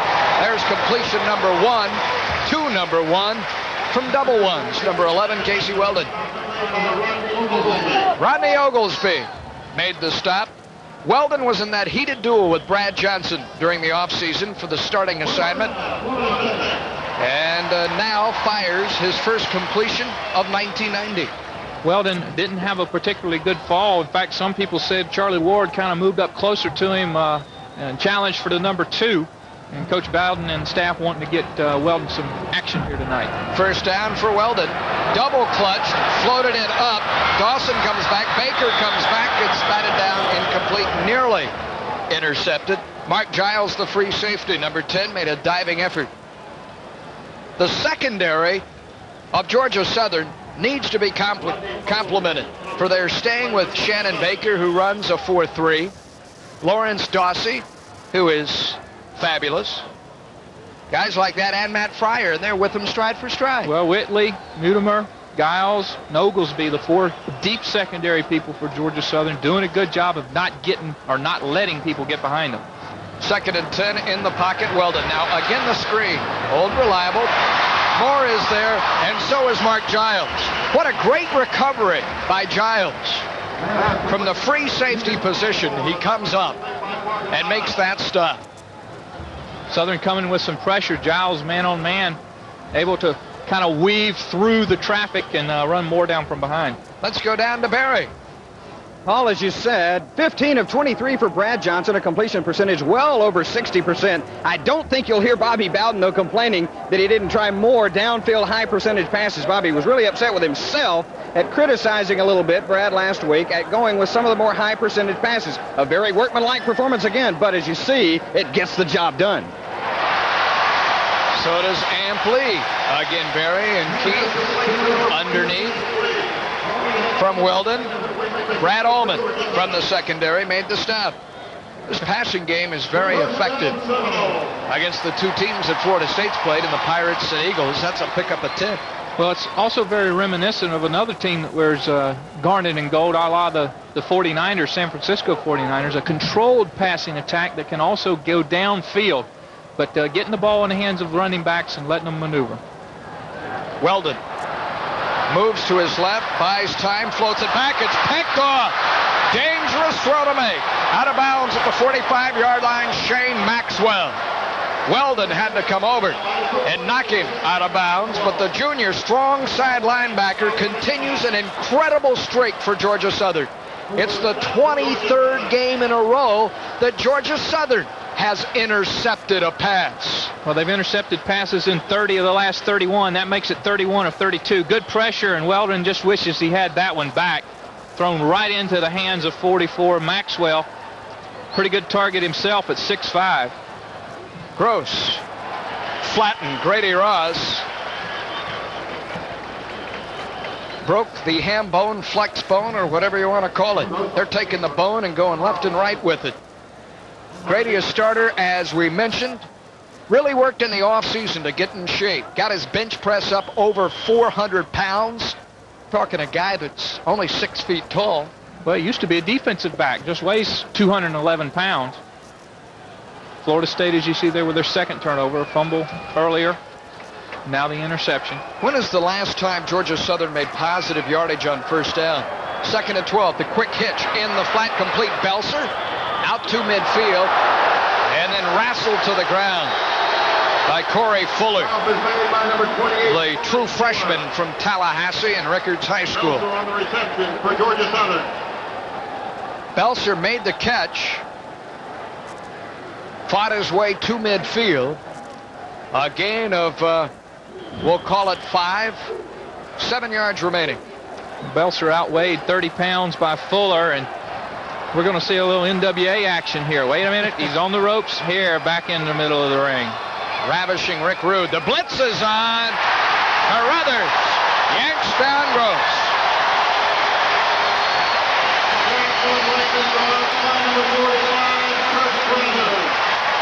We were looking for big things from Carruthers tonight, and he makes a big play there. The linebacker from East Lansing, Michigan. See him get a good jump, just runs untouched right up. Excellent, excellent read by Carruthers, timing-wise. The line of scrimmage, the 40, a 10-man rush. Harvin hits another bullet shot, and Buckley, backpedaling at his 14, makes the tough catch. Fair catch called for. Florida State with the football inside its 15-yard line. 3 minutes, 31 seconds to go in this, the third quarter. In sold-out Doak Campbell Stadium. The Knoll defense able to counterbalance that turnover committed by Casey Weldon off the interception. Hold Georgia Southern in check. And Barry, Florida State has the ball back, although deep in its own territory. Well, Paul, defensive coordinator Mickey Andrews told me before the game that the idea on defense was to shut down Ross, which they've done, force that flex bone to go east-west instead of north-south. That's exactly what's happening, and they're forcing them to pass, and it looks like the flex bone is starting to break. Ampli nearly broke that one. Does indeed run it out across the 20 to the 25-yard line. Breaking. Barry and Keith, a couple of tackles. Rodney Oglesby on the stop. He's starting to get his numbers up a little bit. That was his 13th carry, now totaling 47. 102 yards last week, 47 this week. Into the game, sophomore Eric Terrell. Number 7 comes near to the bottom of your picture. Dossie up top. Watch Terrell burn. Weldon looking his way and throwing, and he dropped it. It's twice tonight, and a flag goes down away from the football. Reggie Johnson collided with Kevin Whitley, who was a little slow getting up, 20 yards away from the point in which Terrell dropped the pass on the slant route. And the way they're walking, this one may be on Johnson for a personal foul. Either that or pass interference, offensive pass interference. Johnson was screening out Whitley, kind of like the old pick plays you see down on the goal line. Reggie Johnson kind of flaring out, getting Whitley off of Eric Terrell. Flagged on the play. So Weldon, since he has come into the game, is 3 of 8 with 1 interception. Offensive pass interference. Florida State lost it down. Second down. 26 yards. The loss of down, Keith, and you were right on the play, is what stings the most, doesn't it? The loss of down is designed to make the penalty that much harsher. The yardage also very difficult to make up. Florida State, as we saw in the early part of the second quarter, a little bit of a self-destruction mode. Mental mistakes, legal procedure, and things like that earlier, and now a major infraction, second and a whole bunch. Robbie Baker leads the Noles out over the football. Weldon sets behind him, needing 22 yards to pick up the first. No time for errors. He's going to throw. Plenty of time in the pocket. Deep up the right boundary for Terrell, who cannot make the ground. He's having a frustrating night. You recall the kickoff that he bobbled with Shannon Baker. Dropped the one over the middle. This one would have been a much tougher catch, though, for it was a bit underthrown, and Kevin Whitley had time, the corner, to recover. I don't know if Casey's mad at himself for not getting it up, or he's kind of getting his hand up there wondering how in the world can I adjust the angle. Terrell, a speedster, a local boy from Tallahassee. You see he's got his man beat, but the ball's just underthrown. Goes up, good concentration, just too much traffic. Now it's 3rd and 22. How about the screen pass to the fullback for about 23 yards? They've used it before. Setting up the screen. Here it comes to the fullback, and Georgia Southern, like us, was looking for it. The stop made on a heads-up play by Dave Jarris, an outside linebacker. You could just sense that was coming. Not very creative. Has been successful, so you can't really fault for going to it, but you go to the well too many times, you're going to come up dry. John Wimberly has punted once for 51 yards. The big rush. He gets it away. It will be a short kick. Georgia Southern's Oglesby calls for, makes the fair catch. Excellent field position for the Eagles. This is a 41-yard effort. Timeout on the field. We'll be back. 2:25 to go in the third. Southern has picked up a first down on its first play. Not a first down, rather, but positive yardage on its first play. The pitch, late, although it was effective to Hopkins. Gross at his best. I thought Ross had it, then I thought Gross would keep it. Finally, Hopkins got the ball. Well, that's exactly what you want your quarterback to do in either the wishbone, the veer, or in this case, the flexbone. Ground level look. Good job of reading, pulling it out of Ross, moving downfield, making people commit, and at the last moment pitching it out. Good downfield blocking and good positive gain to convert the first down. In 2 plays, 24-3. Very important for Georgia Southern to put something on the board with this possession. Twin receivers. The top of your picture. Nelson, Sorrell. The pitch again to the near side, and Ross takes a pounding. How tough do you have to be to play fullback for Tim Sowers? We mentioned last week there was a drive in which he carried the ball. One possession, one drive, 9 times. With Brady Ross, Leon Fowler, on the stop here. With his rushing attempts tonight, he's just gone over 600 attempts in his career at Georgia Southern, as Joe Ross. He's really been corralled this evening. Ross pulls it out, waits too long, puts it on the ground. Buckley came up to hit him. Brad Lundstrom, reserve linebacker. The sophomore from Naples, Florida, was there too, number 82. Ross is hesitant. You may wonder why they work into the short side of the field so much, and the reason is there's usually one less defender over there. So even though it looks like they don't have enough space to operate hash to the sideline, that's really the optimum place for the option to work, Paul. The sideline's right, running room left. Do they go to the wide side? No, they don't. They come back to the short side, and nothing doing this time. Todd McIntosh, who played very well last week, a solid game against East Carolina. The native of Richardson, Texas, made the hit. A penalty marker lays, however, to 27. Thrown late. You see a kind of a lecturing finger towards the Florida State defensive huddle. Good ball. Personal foul. I'll get it for you. That's an easy way to get a first down. The "I'll get it for you" from the referee, Mike Dover, was directed toward, I know, the question Bobby Bowden posed. What number? Who did it? First down. A big break for Georgia Southern. Well, again, another early season error. Those are the types of things that you hope you work out of your system as you get to the middle of your schedule. Fourth penalty tonight against Florida State. It's 1st and 10 for Georgia Southern now at the 14-yard line. Inside handoff earns the 10-yard line for Joe Ross. The option to near perfection. Kurt Carruthers on the stop. This is a guy who has had runs, Keith, like 45 yards, 56 yards, 25 yards a week ago, right up the gut. Yep.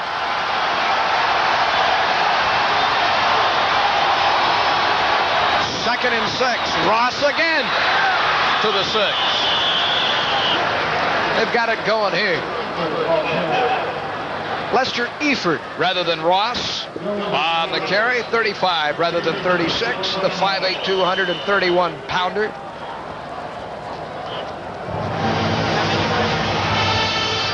The score, and that will do it at the end of the third quarter. We're 3/4 of the way through this one.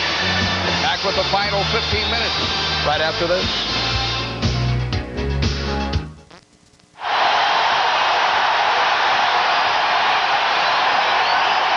A roar and Doak Campbell for the defense. There's Freddie. Fred the Head is growling. Georgia Southern, as we switch ends,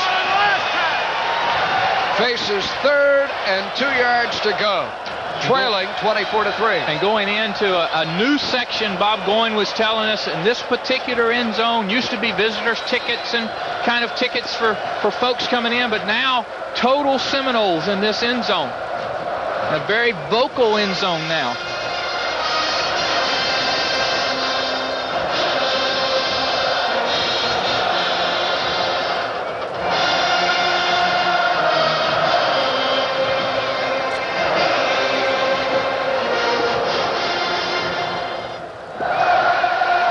$61,112 here tonight.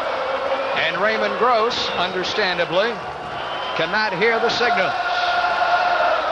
He's not about to go up against, he doesn't mind facing 11, but 61,000's a little tough. Odds are a little too great there.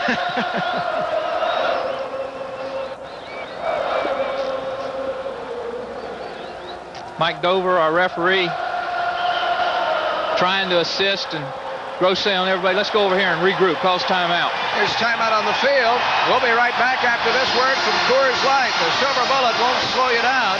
It's the right beer down. A roar for the defense. 3rd and 2. Gross under center. And he can't hear. There was movement on the right side.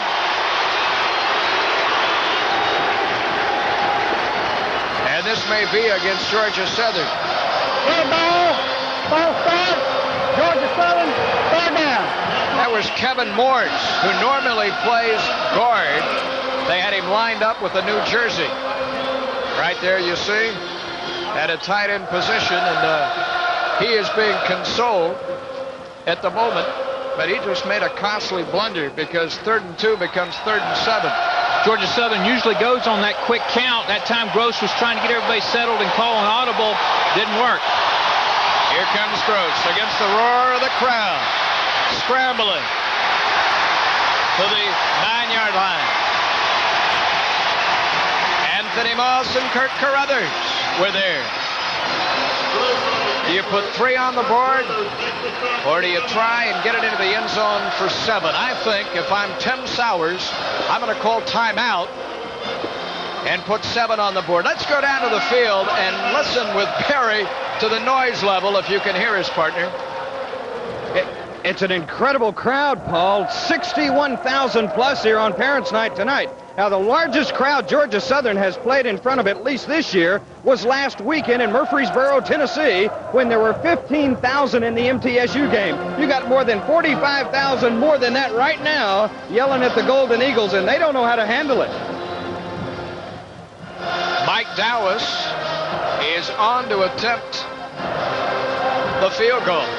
Tim Sowers thought better of trying to fire for 6 points. He'll take the percentages and just trim away a bit at this 24-3 deficit, Keith. And I bet if you're Florida State's Mickey Andrews, you're going to tell your folks, let them kick it.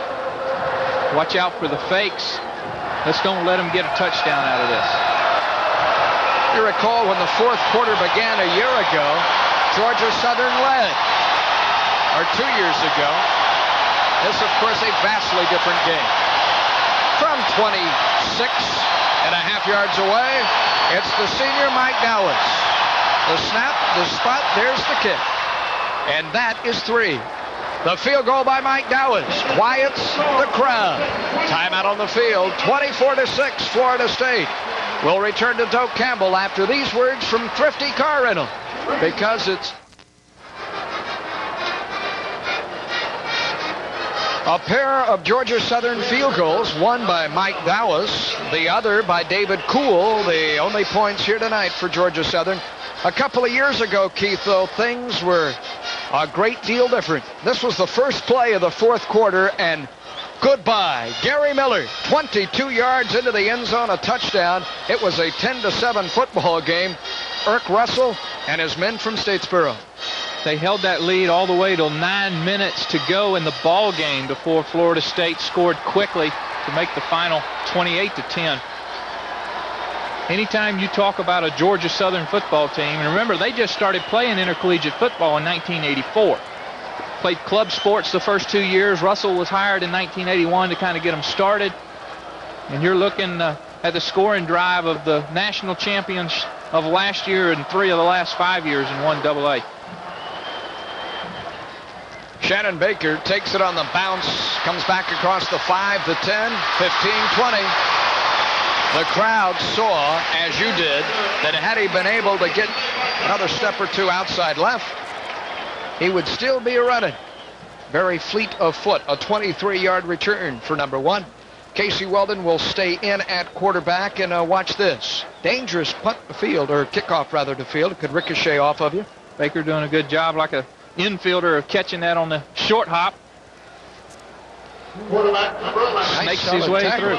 That was the kicker, Don Norton. Here is Casey Weldon.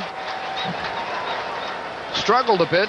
His last 4 passes were an interception, 2 incompletions, and a loss of 5 on that screen pass to Bennett.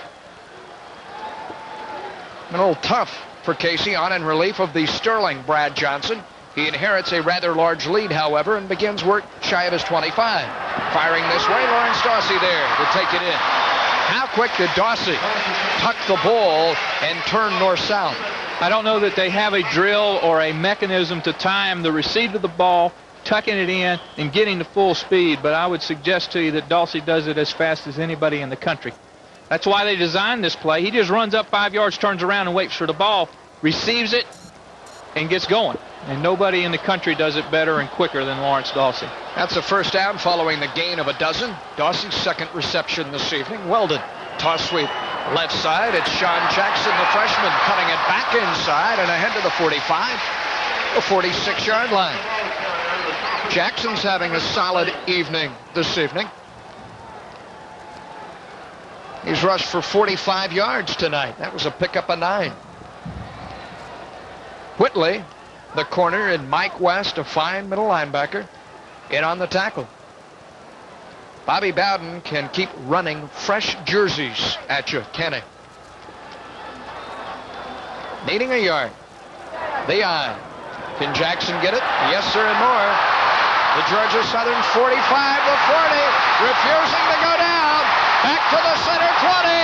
A foot race inside the 10 to the 3-yard line.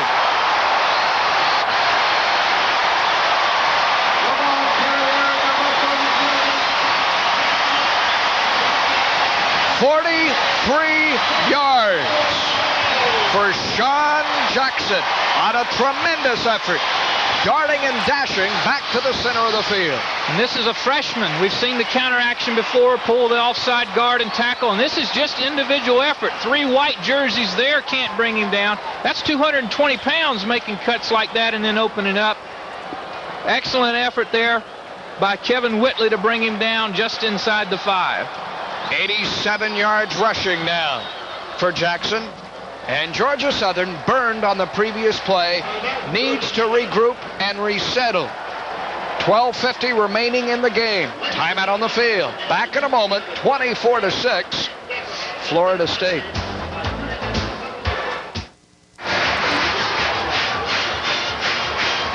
Florida State with a big lead and threatening here in the fourth quarter at Doak Campbell Stadium.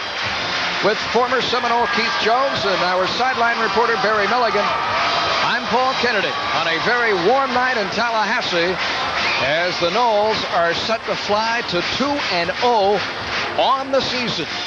Rest assured that they will awaken Sunday morning no worse than the third best team in America.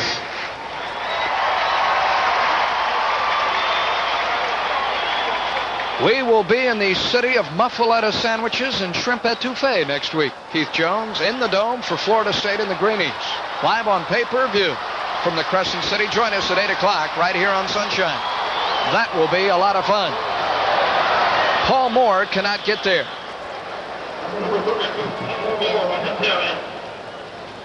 Giff Smith, number 95, stuck his nose in there. Moore at 245 pounds trying to do his Herschel Walker routine. Up and over. Boy, could Walker launch himself? It was incredible from ground level to watch him go airborne. Talk about a guy going ballistic. He could go ballistic. Casey Walden trying to rocket the Noles into the end zone. This time for 6. Up the gut, Paul Moore with the touchdown.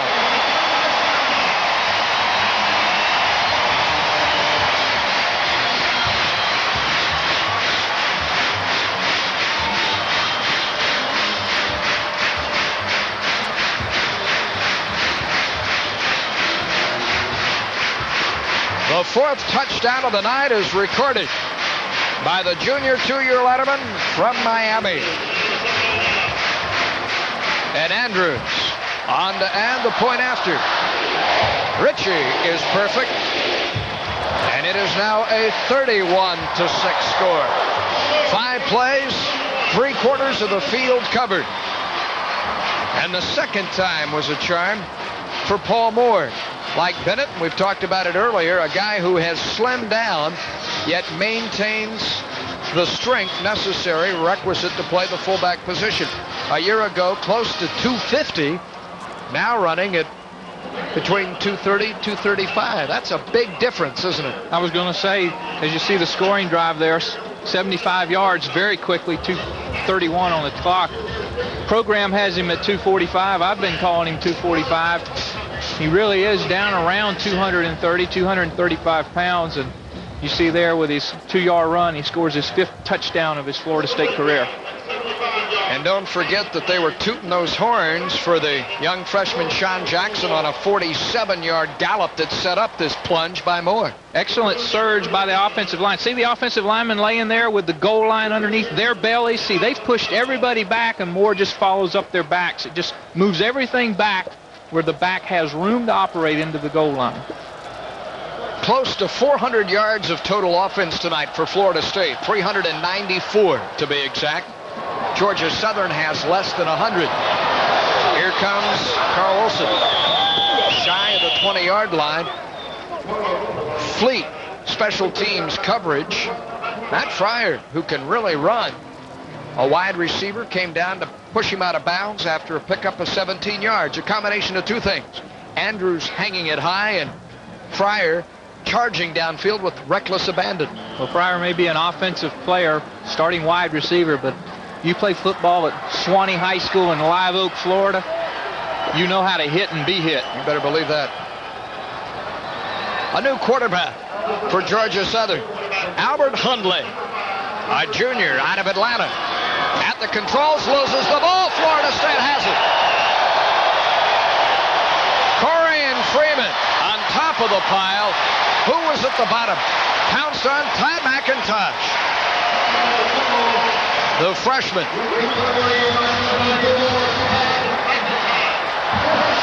This will sound like a cliche, but your initial thought is, how many times do you see this? New quarterback coming in, the timing's not there with his fullback Joe Ross. It happens so many times. That's why it is a cliche, Paul. Very true most of the time, and 4 garnet jerseys there with McIntosh on the bottom to corral it. Then it would be a truism rather than a cliche, wouldn't it? Something like that. You Virginia Tech people always have to correct us from the South, right? Shane Maxwell, double fours, hangs him down after a loss of about 3-4 yards. Maxwell at 206, one of those tough inside linebackers. Sickly, West, Maxwell. The defense has been very respectable tonight for Georgia Southern, but it seems as if they've been on the field forever. For the option attack was no match for Florida State's defense. An offense which has produced all of 96 yards total. Here comes the toss to the left side. Touching the ball for the first time this evening is Felix Harris, redshirt sophomore. And Curtis Gordon sends him a rather rude greeting. Onto the field, they lose 5. Holding, Florida State. Check that. Holding penalty on the play. Interesting to see whether Southern will take the play or the penalty. Take another look. Watch the top of your screen. Right there, number 84 for Florida State. Warren Hart, seeing some of his early actions. Got that left hand tucked in the middle of a white jersey. Closer to a loss of 3. Redshirt freshman out of Jacksonville is Hart. Boy, I tell you, when you look at Florida State's tight ends, Hart, third team, 6'2", 260. Dave Roberts, 6'4", 232. And Reggie Johnson, the starter, 6'2", 252. You can almost play with them as the offensive lineman.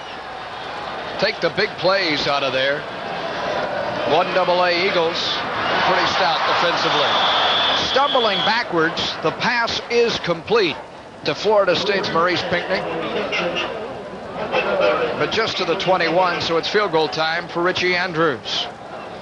The third down play is going in the flat, or it has all night tonight. That seems to be standard bill of fare. Or the fact that the Noles, with this game put away, are going to show no future opponent anything of interest. Here is Richie Andrews. This would be a 38-yard effort. Georgia Southern jumped prior to the snap. The kick was no good, so Andrews will get a second shot at it. Offside, defense. Will not be enough for the first down, but we'll give Andrews another look from about 33 out. Just push that one a little bit left. The Florida State, and for that matter, opponent kickers, Paul, we watched the penalty being marked off. And by the way, it has to be accepted, or should be. The goalposts are painted fluorescent. We haven't pointed that out yet, but Coach Bowden's had these goalposts, a new NCAA rule allowing them to be painted a loud color. Andrews had 10 points a week ago. He has 10 points this week. Fluorescent goalposts and all. He used the neon yellow. Boot it right through. Again, number 9 is again a perfect 10. Yeah. Florida State wanting those goalposts to be visible to the kickers. One thing is visible here. It is Florida State in a big way this Saturday night in Tallahassee.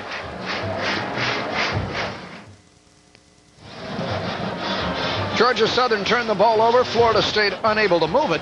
Some fight and respectability still left in the Georgia Southern defense. So Richie Andrews comes on, adds his 8th, 9th, and 10th points. Yeah, that graphic doesn't look nice, does it? 4 plays, 0 yards. A non-conversion or a non-big conversion of a turnover. 0 for 4. Deep to receive for Georgia Southern is Terrence Finley, junior college transfer, reserve wide receiver, and Andrews nailed that one 4 yards deep into the end zone. I have my kicker, regardless of the opponent. It's Richie Andrews. Fryer was hustling down there again. 10 minutes, 14 seconds to go, and let's see if Albert Huntley, number 5, the junior quarterback who came on for one unfortunate play in relief of Raymond Gross, is still in at quarterback for Tim Sauer's Eagles. Indeed he is. That fumble when Ross and he could not connect.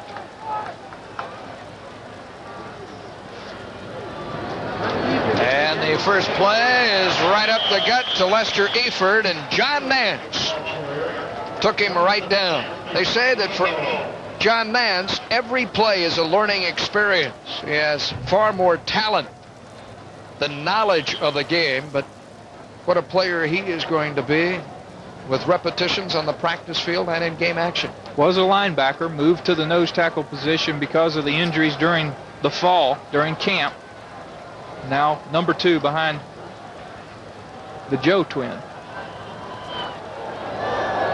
Loss of 1. Down the line option. The pitch comes back to Alonzo McGee, and he is upended. Corian Freeman was there. Number 10.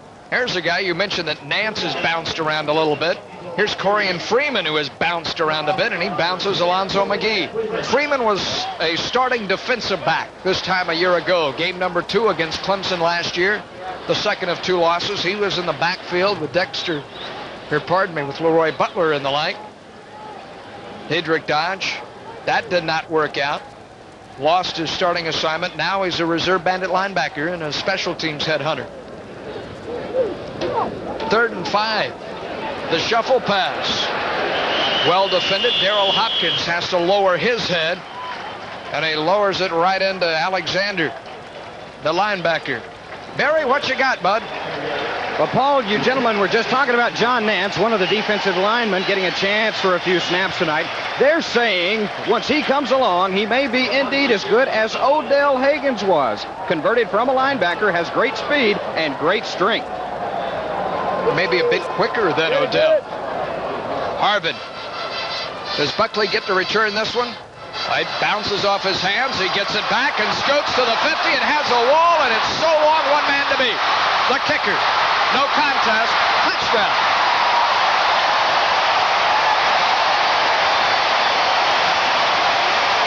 He's been waiting all night for this. By our count, the last 5 were fair caught or kicked away. In this particular case, number 6 proves to be the charm. 67 yards for Terrell Buckley. That's the only man who tackled him on that run. Reggie Johnson. His second punt return for a score in as many Saturday nights.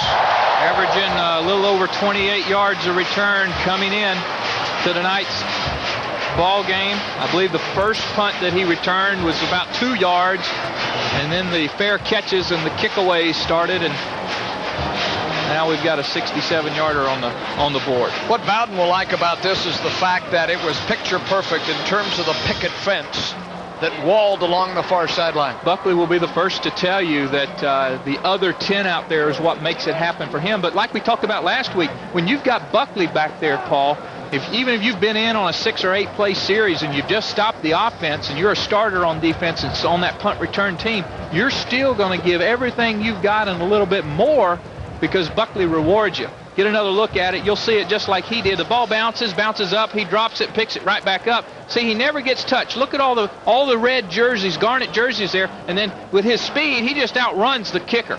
He just sets him back inside and back outside, and no chance. And now the Dion look. Some of that high stepping. A moment of thanks for a 40-6 advantage. Florida State special teams, again, very special. Coach Bowden says, or actually Paul just calls him dangerous. We had an injured Eagle on the field. That's the holdup. Don Hudson, who was covering that punt for Georgia Southern, fortunately walked off the field under his own power after being attended to by the Eagle medical staff, and Andrews is adding here his 11th point. It's good. 41-6. This one firmly painted garnet and gold. with 8:09 remaining in the football game. Chief Osceola, and a little bit of a better expression on his face. Renegade happy. Working in that newly painted end zone. I'm thinking of what defensive coordinator Mickey Andrews had to say. The fact that if Buckley can develop the work habits that he said Deion Sanders exhibited during his tenure here, for all the glitz and glitter that we have in the endless Deion Sanders stories, we could sit up here for hours and tell Deion stories. He said that he has never had a player that works as hard at being his very best as Sanders. Well, I was in Atlanta a couple of weeks ago in Glanville. Head coach at Atlanta was on a radio call-in show, and they were asking about Sanders, who had just reported. Been there 3 or 4 practices and said he doesn't have anybody on the team and the Falcons that works any harder. Coach Bowden says that he is more dangerous than Sanders was at his time in his career as Terrell. Great things ahead for him. Here comes Terrence Finley. Andrews may be getting tired. He's kicked so much tonight. Finley spins up to the 20-yard line. That's your guy Fryer making the tackle. They do grow him tough, Sewanee High School. Little old wideout, knocking down a big tight end. Well, you're also talking about the guy that has the state record for receptions in Fryer. Watch Buckley. All the garnet jerseys in the picket line, and then watch him set up this last man working back inside, just use his great speed to outrun him on an angle. And pausing for just a moment of thanks. 1st and 10 for Georgia Southern. A shade past 8 minutes remaining. Albert Huntley at quarterback, options to his left, keeps the football, dives forward for a yard. Reggie Freeman on the snap for Florida State. So the reserves are in there, as you can see.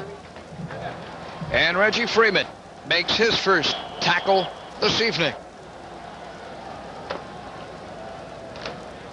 Reggie, the sophomore from Clewiston, tips the scales at 236 pounds, stands 6'3". Still needs to fill out, just a babe. Pickup of 2, 2nd and 8, operating from the 21. Oh, a wicked pitch back sidelines to the 30-yard line for fleet-footed Carl Miller. High step pretty well there himself. Corey Fuller with the shove across the white chalk. Well, Barry, they've been selling a lot of tickets these first 2 weeks in 1990. Have they not? 61,000 plus here this evening. That's right, Paul. A pregame sellout tonight. John Sheffield, you're the man people are coming to for tickets. You've been a busy man. Well, it's been a lot of fun. Great crowd, great victory, great day for Florida State. I keep thinking I'm going to wake up, and we're not going to be in the ACC, and we haven't played the game yet, and it's just a great day. I couldn't be any happier. And this is a super crowd. It beat last week's crowd. It's the 6th largest crowd in history. Last week's was. Now, the night made it 7th, I believe. Now, how about ACC basketball tickets once the Seminoles start that up? Well, I wish we had an arena that hold this many, but we don't, and we're looking forward to that. We're just glad we got a year to get ready for it, because we got a lot to learn. Now, in terms of football tickets for the FSU games, what is still available for the home games? Well, certainly there's some Virginia Tech tickets left, several thousand. LSU's pretty much a done deal. Cincinnati, which is homecoming, is still left, but we expect, and of course Florida is finished. We expect, if things continue like they're going, we expect every game this year to sell out. To be just like tonight, Paul, a parents' night crowd, 61,000 plus. Indeed, look at that. John's right. You know, ACC Hoops gets down here, they'll put 62,000. You can put a court right down there when the Dukies and the Carolinas come rolling in here. When Dean Smith brings his Tar Heels. I've already gone and checked my prior records to make sure my 4 tickets are still there. Pat Kennedy and company.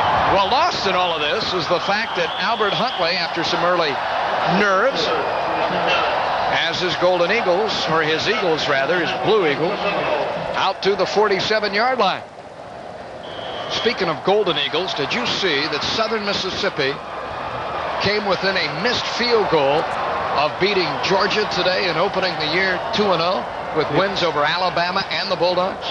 The story we get was that the field goal from about 30 yards or a little farther out actually hit the upright. That close. On the option, this hits somebody and it belongs to a Garnet jersey. It do appear. That's twice off the option. Huntley has had problems. Corian Freeman is down there. And the man on the spot is Brad Lundstrom, who flips it back, the sophomore. Execution, a problem. Same play. Ross actually slaps the ball out of his hand. Lundstrom right there to pounce on it. Lester Eford didn't even want to take it. He ducks under it. It appeared. He held it out there for Eford to take, and he just dunked under it, or ducked under it. 41-6, 6:10 remaining in the football game, and here comes Casey Weldon going upstairs. Look out, pressure is on. Eludes one tackler, throws on the run, and he gets it up incomplete. Into the bench. Curtis Gordon was giving chase. And I don't think this is a case of trying to pile on points, or the fact that Casey Weldon, obvious to all of us, could use some work in the passing department. Well, Florida State with its high-powered offense wide open, in most cases offense, kind of hard to shut it down, Paul, especially when you're trying to get the second and third team people some experience. Second down and 10. The late handoff to Sean Jackson, who had one big run a moment ago. And this was a flag gainer inside the 30 to the 29. I would say that Bobby Bowden has found his top backup to Amp Lee at the tailback position. And he's a fellow who has close to 4 years of football in front of him. With that carry, he goes over 100 yards. We've seen this play before. Misdirection, pull the backside guard and tackle. Just breaks a tackle right there, makes another man miss him. Look at Baker downfield, still trying to pick up blocks, and that's just good effort all the way around. Maurice Pinckney and Felix Harris now in the backfield. 406 yards for Florida State. Weldon is going to add to that. Nice move. Gets a block. 15, 10, 6-yard line, and out of bounds. Kevin Whitley pressured him out of bounds, but Warren Hart, I believe, peeled back with the critical block that sprung Casey Weldon. Weldon doing a good job of showing why he could run the option if that were part of Florida State's offense. A very gifted athlete is Weldon. Very good on his feet. Good speed, good movement. The Noles have come 38 yards in 2 snaps. Casey scrambled for 21. First and goal, the ball at the 6, less than 6 minutes to go. The sweep right, in trouble. And the cat is dropped at the 9-yard line. Harris, Whitley pulled him down. We've mentioned Whitley's name a lot. Kevin, at 183 pounds, will know he's been through a war. Whitley's made a bunch of tackles. That he has. He's actually played a great game, Paul.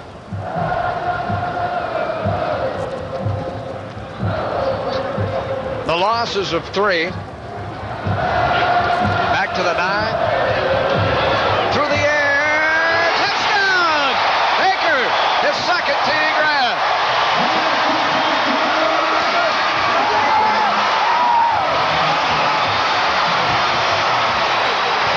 A juggling act in the end zone between Mertimer, the strong safety, and Giles, the free safety.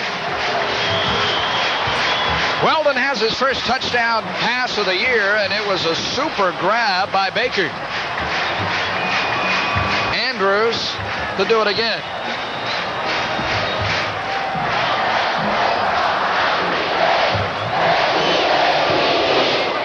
Flag down, the kick is good.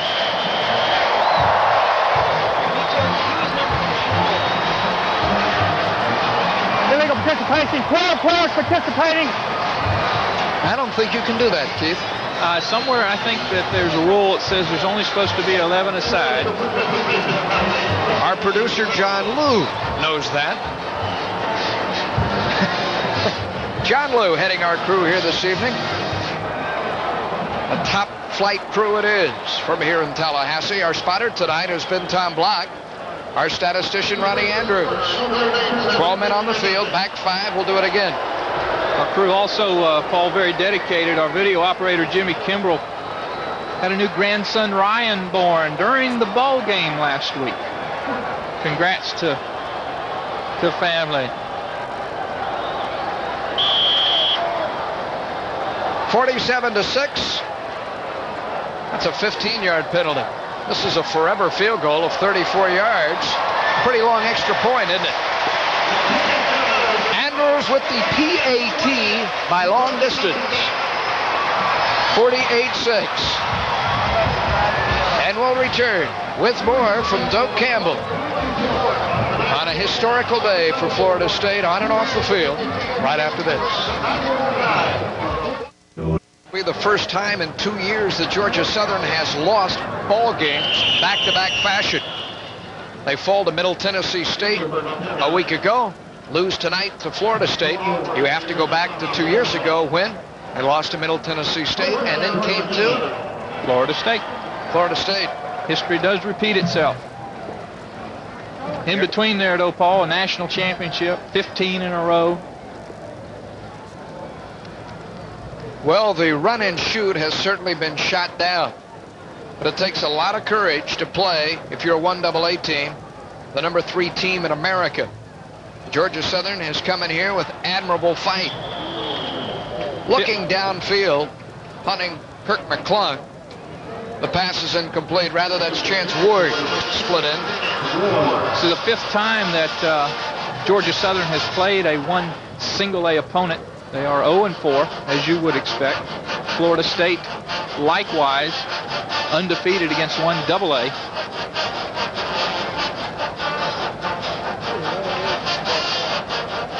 Tim Sowers was all of 1 year old, the head coach. Georgia Southern, when Bobby Bowden took over his first head job. Coach Bowden, of course, has worked a quarter century. Eford loses the ball. Florida State has it again. Coles can advance the fumble. He can score off this. No one touched it. That's a touchdown. Remember the rule change. Only one man gave chase. Knocked him out of bounds at the 1 yard line. Alonzo McGee. Let's see if, well, his knee was probably down when he picked it up. Has to be it. Let's see. Even the officials are somewhat uncertain about that. They all stood around looking at each other, didn't they? Well, we'll get a good look at it here. Straight handoff action. Ball just comes loose. Williams strips it free. Yep. They're going to rule that he was down, but kind of an interesting angle there. Looked like he'd gotten back up on his feet as he scooped the ball up. Did Coase. But they're going to call it 1st and 10 at the Eagle 49. Here's Charlie Ward, the sophomore, the 3rd quarterback of the night. Check that. It is Kenny Felder. Off the left side. Maurice Pinckney. 40-yard line, inside the 40 to the 36. I thought Coase, I don't know how I made a 5 out of 17. Or 17 out of a 5, but that is Kenny Felder, the 2-sport star, great baseball player, fine football player. I thought Coase was up. The ball was bouncing around and he picked it up. Appeared to be a lot of confusion, a lot of jerseys and folks around. The officials, let's remember, also get caught up in that stuff and sometimes miss action where there's a lot going on. Movement along the left side. Hopping for Florida State was John Flath, the reserve tackle.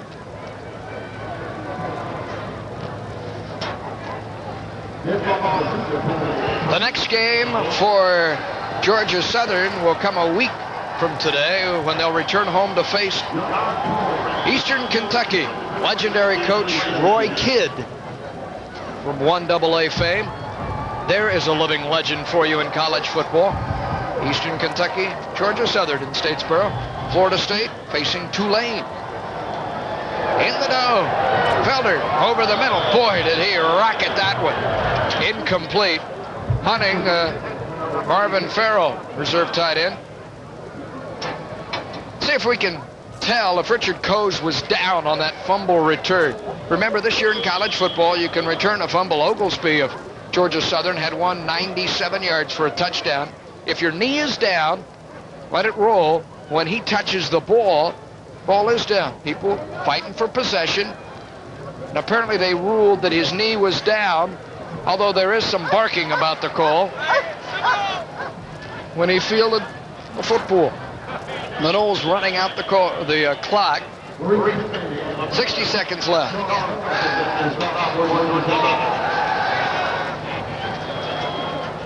2-0 regardless of who the two teams are that you have played, and that is not meant as an insult to East Carolina or Georgia Southern, but the fact remains 2-0 regardless of the opposition is a great feeling for Florida State, frustrated in its last 2 weeks, their last 2 seasons of college football. No, that is not Paul and Keith. Elvis has not left the building. They fake the reverse, and sweeping the right side, Harris to the 40-yard line. That was kind of the Elvis look, wasn't it? Ought to be singing Kentucky Rain or something. Well, that'll do it. Florida State has run the ball for the last time that it has to. Bobby Bowden's Ball Club 2-0 in 1990. Georgia Southern at 1-2 on the year. Your final from Tallahassee.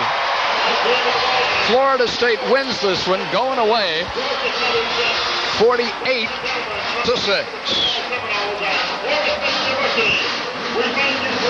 Big plays tonight by the Seminoles out of that backfield. 230 yards, Keith, on the ground.